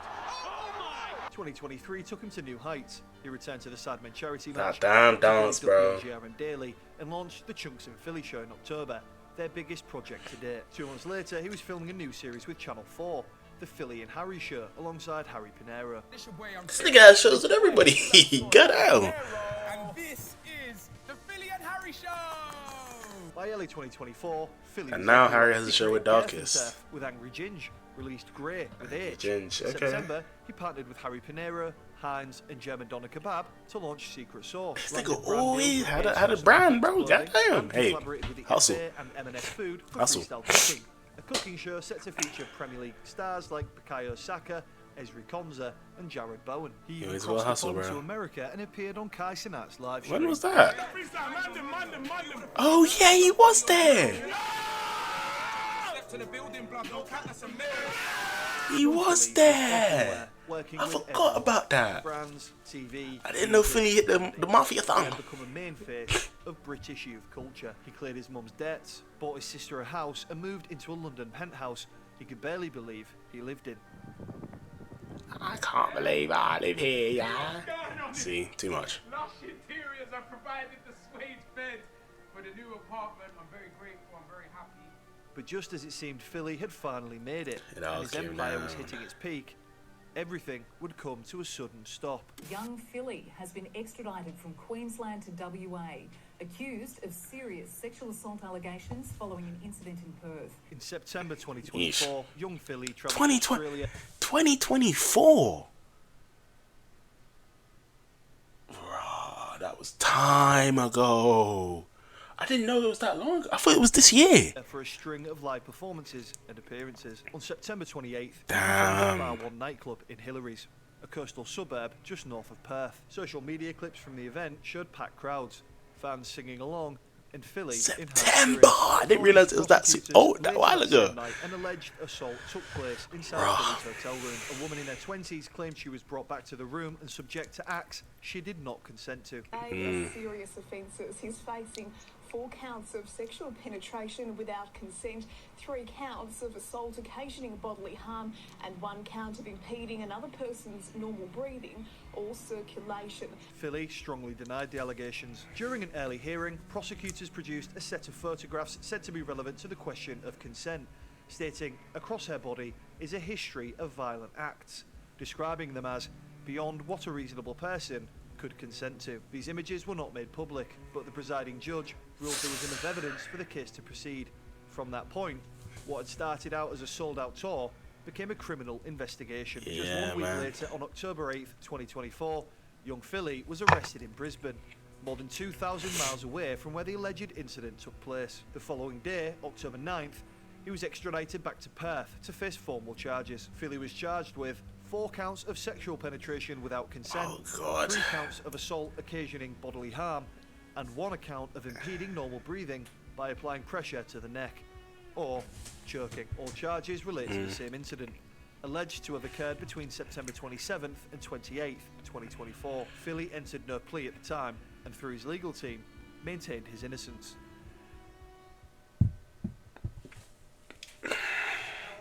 Involved in legal proceedings. I cannot comment on legal proceedings. What happened? The thing with this is that they were going to anyone with any kind of, not allegiance, but any kind of person who knew of Philly.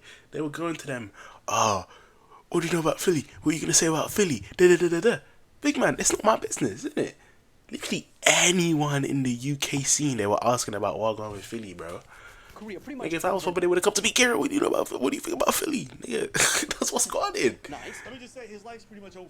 But I can tell you, all of his TV contracts, all the commercials, Yeah, he's cooked, bro. He makes most of his money. That's right. It's over. He could end up going to fucking jail here. Without context and more information, I'm not gonna throw someone I consider a friend under the bus. The reaction online was instant, and brutal. Yeah. Overnight, everything changed. Foot Asylum, the cooked company his behind ass, Does bro. the Shoe Fit, announced it was suspending all Cut contracts him, with immediate bro. effect, calling the charges extremely serious. The FA scrapped its freestyle cooking series. ASOS deleted all promotional content featuring him. And Heinz pulled its secret sauce collaboration just days after launch. Streetwear label Flex removed its entire Philly collection from their site. Even the Sidemen quietly took down their 20 versus 1 video. And that was money too. Gymshark That was money. They took that down. The Chunks and Philly live show, which was Gone. set to tour across the UK, was also pulled from ticketing platforms. Upload Productions, which had been developing future TV projects with Philly, announced it was pausing all and any work indefinitely. Then came the industry shift. Damn. From influencer analytics Everyone firm just moved on, bro. He's a name you don't say. He's like to avoid partnerships until legal proceedings concluded. He's like what's it called? Philly went from one of the most Voldemort. You don't say his bankable name, places in bro. British entertainment to a name no company wanted near Yeah, their brand. man. As the dust settled, the public demanded answers. Longtime collaborator Chunks faced mounting pressure to speak out, eventually releasing a short statement. He's like, yeah, I can't say nothing. Coming out of Australia, whilst I understand many of you want my reaction on it, as this is an ongoing court case, I hope you guys can understand that I can't and won't be commenting on it publicly. So yeah, I've just come on here to basically let you know the reasons as to why I can't. Love. Beyond that, there was nothing. No posts, Dead silent, no bro. words, You no didn't even news. see, bro. For the first time in almost a decade, Young Philly's presence online went completely dark. And then he pulled up on Snapchat. I don't know about if you guys know like the London like scene and stuff like that. I've heard so much like that he's a weirdo. Oh, is And, it? Yeah. I don't know. Like, That nigga's locks is going mad. The way he's moved to her, I can tell. Straight weirdo. Yeah. With no word from Philly or his circle, the silence became a vacuum. Stories started coming. Filled. Creators weighed in, old clips resurfaced, and everyone online had their own version of Philly to speak on. Yeah, I wouldn't let you marry my family, but Why? I'm a good man. yeah. What's wrong with me? No, I have too many stories. But anyway, yeah. Damn. Then to the Clips are coming out. You gotta watch what they clip, bro. What's that got to do with you when I'm clarted? You've just got to worry about I'm treating your sibling good.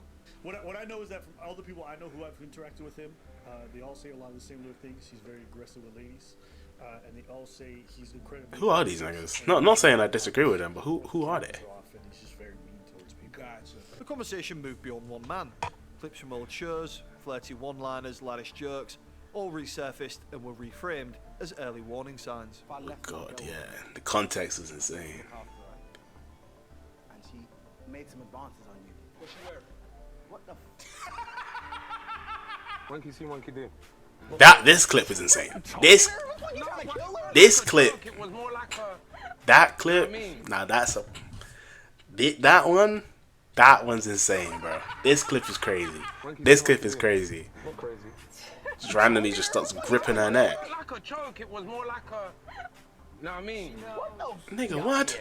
See, even Speed had to say, what the hell? Monkey do, bro. Oh, you are stunning. Well, from nevertheless on my side, you love. are so pretty. Thank you. What country you from? God. Sierra Leone and Irish. Lovely to meet you. Good luck. Take care. You are stunning. Wow. And you smell good. And you dress nice. And you have nice skin. And I like the arm tap. And I like your bracelets. I just like you. That's not that crazy. That's just him being extra, I think. Ooh.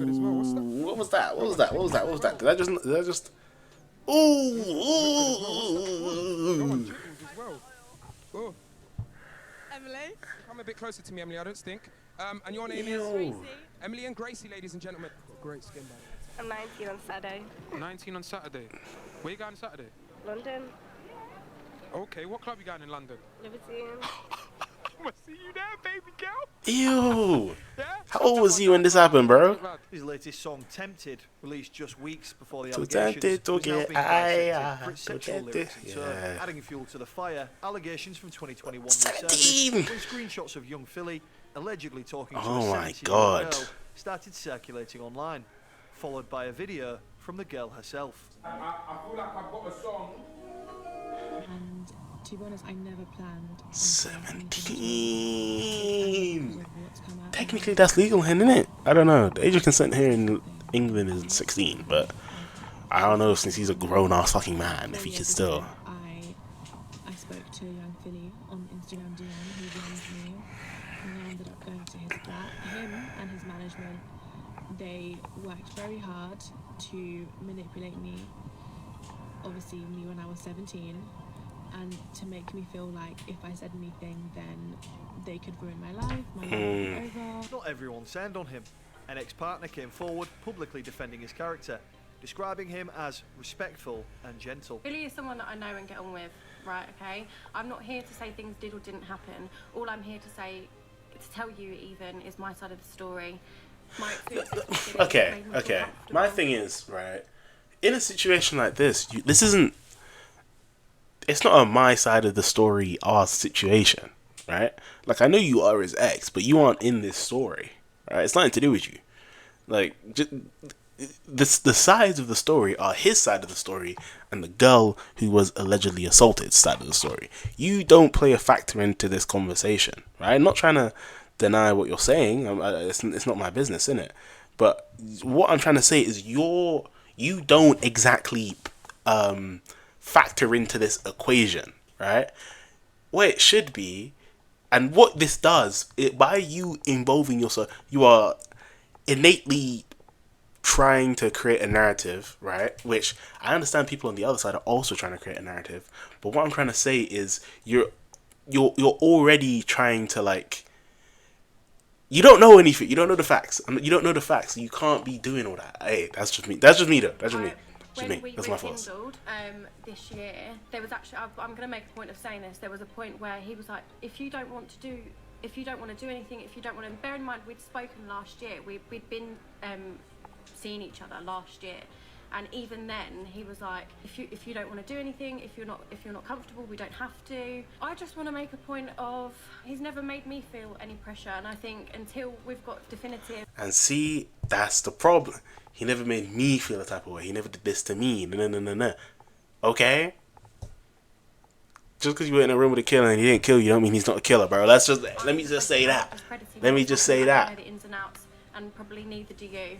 I'm just here to give a balanced side of the story. You know what I mean? And as always, the spotlight widened. Friends and collaborators like Harry Panera and Darkest Man were pulled into the conversation. Did Harry or old anecdotes, Darkest say old something? jokes, all repackaged through a new lens. This one was insane, bro. I've seen clips about this one. You've done that. You've done it. Don't judge it. You done that. I'm laughing to edge of the bed. I'm not gonna ban them. You done that though. And it's early doors as well. The baby just woke up. She breastfed him. He was like, it's probably like 9 months. 9 months? No, it's not about it's not over it. You had to you stopped for you stopped for her to feed. I was trying to do my thing and then he went so you stopped and obviously she breastfed, she was there for a little bit. I'm not gonna lie, I was even trying to Nah, they need to stay away from these podcasts, man. She was like, stop. They need to stay away from these podcasts, bro. You are a sicko. I genuinely hate him. Bro, imagine we're walking out, I'm like, yo, Philly, I'm just trying to chat to him. He's like, hi, Chuck's cousin. I don't even remember. Out of nowhere. And you know, one time we get the worst thing he's ever said. Oh my God. Brother, Cleveland, I'll never forget this day, you son of a. But imagine, he's next to me, and I'm trying to show him something on my phone. I was like, hey, Philly, This nigga giggling, bro. Grown ass man, by the way. Listen, just as well as your cousin, I'm the reason you're here. Oi, you need to chill. You need to chill.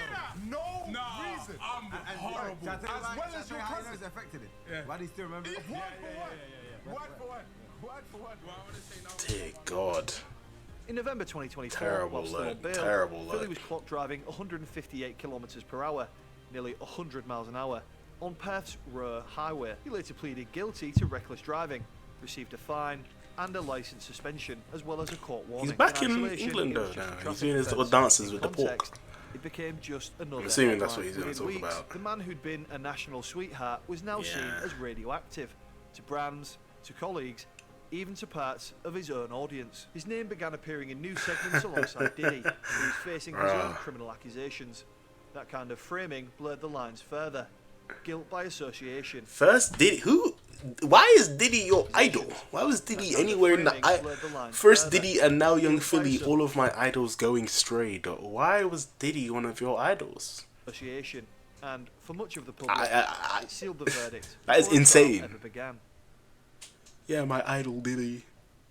Yeah, that is insane, bro. Rape-accused British DJ could be back home in the UK for Christmas under a proposed relaxation of his bail conditions. So where does that leave us today? Young Philly remains on bail, awaiting trial in Western Australia. By early 2025, his bail was set at around 200,000 Australian dollars, with electronic monitoring in place at all times. His career, travel and online activity remain frozen. A 10-day trial is scheduled to begin on July 20th, 2026 at Perth District Court. In March 2025, he pleaded not guilty to 3 counts of assault occasioning bodily harm, 1 count of strangulation and 4 counts of sexual penetration without consent. But in September 2025, prosecutors filed 2 additional charges, bringing the total to 9. No plea has yet been entered for those new counts. What's the deal with young Philly? Here's what we know so far. The 30-year-old won't be back here at Perth's District Court until early next year for his next court appearance. Now, in September this year, he successfully changed his bail conditions. Previously, he was stuck here in WA, but just weeks ago, he successfully changed those bail conditions, allowing him to travel to the UK for the next few months, including for Christmas and New Year's. But that came with several conditions that he needs to adhere to. He has to stay at this particular address in Kent. He has to keep his location services on his phone so that he can be tracked around the clock. And when he comes back in early next year, he'll have to surrender his passport again. Also in September 2025, the court approved a temporary bail variation, allowing Philly to return to the UK under strict supervision. He now resides at a registered address in Kent, monitored electronically, with his passport surrendered upon return to Australia next year. Since returning home, Philly's made quite a reappearance online. Yeah, he's been doing it on Snapchat. Where he's been posting erratic, short clips that have sparked speculation amongst fans. Dude, that's not. Like, what is this, man? Doing too much. No music, by the way. This music definitely wasn't in the story. God! Thank you, Jesus. Thank you, Jesus, for this meal. Some see it as an attempt to stay relevant. Others think it's simply survival. Snapchat's payout program is one of the last.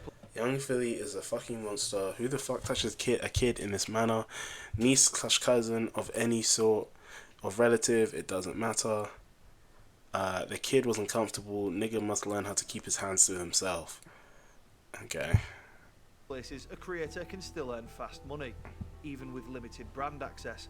And you can tell most of the content is likely from a time before the allegations due to his appearance. He's back. I wouldn't say he's back. What I would say is he posted for the very first time. I don't know what the fuck has gone through his head. Why the fuck is he got his fucking dogs out on his Snapchat? Yeah, this is insane. What the fuck? We've always said he's had fucking hanging feet, and there's the fucking proof, mate. Put your fucking socks on. Well, yes, it does, young fiddler. I think you look rather attractive. HS Tiki Tucky, you're not the one to talk, bro. You're not the one to talk, bro. Down very well into the United Kingdom. I'd actually say you're looking pretty attractive, Mr. Fiddler. It does suit you. HS Tiki Tucky, bro.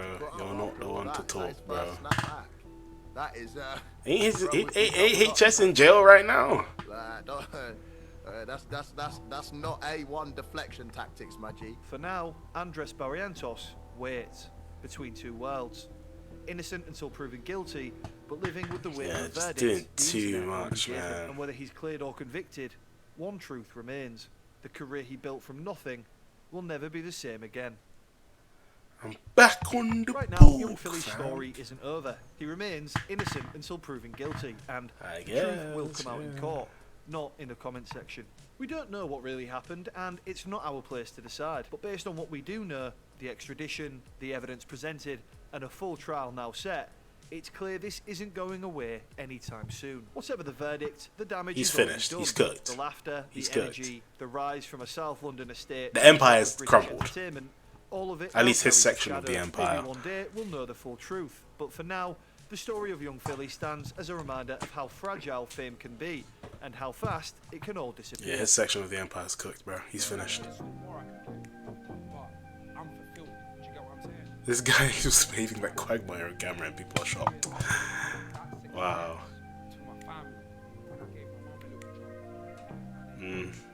He was never a national sweetheart. What the fuck? Harry Panera didn't get caught up in one first. Real. I just wanted to take a minute to say thank you. It's alright. It's alright. Thank you though. Thank you though. W video. If the accuser is truthful, he's a scumbag. If she's lying, she's a scumbag. Either way, he seems like an odd person. Okay. He was fake. He spoke like a fake person, and you could just cringe listening to him forcing the good guy character. I don't like when people say he was nice to me, he never essayed me. Yes, this is what I was saying. Just because he never did it to you don't mean he wouldn't do it to anybody else, bro.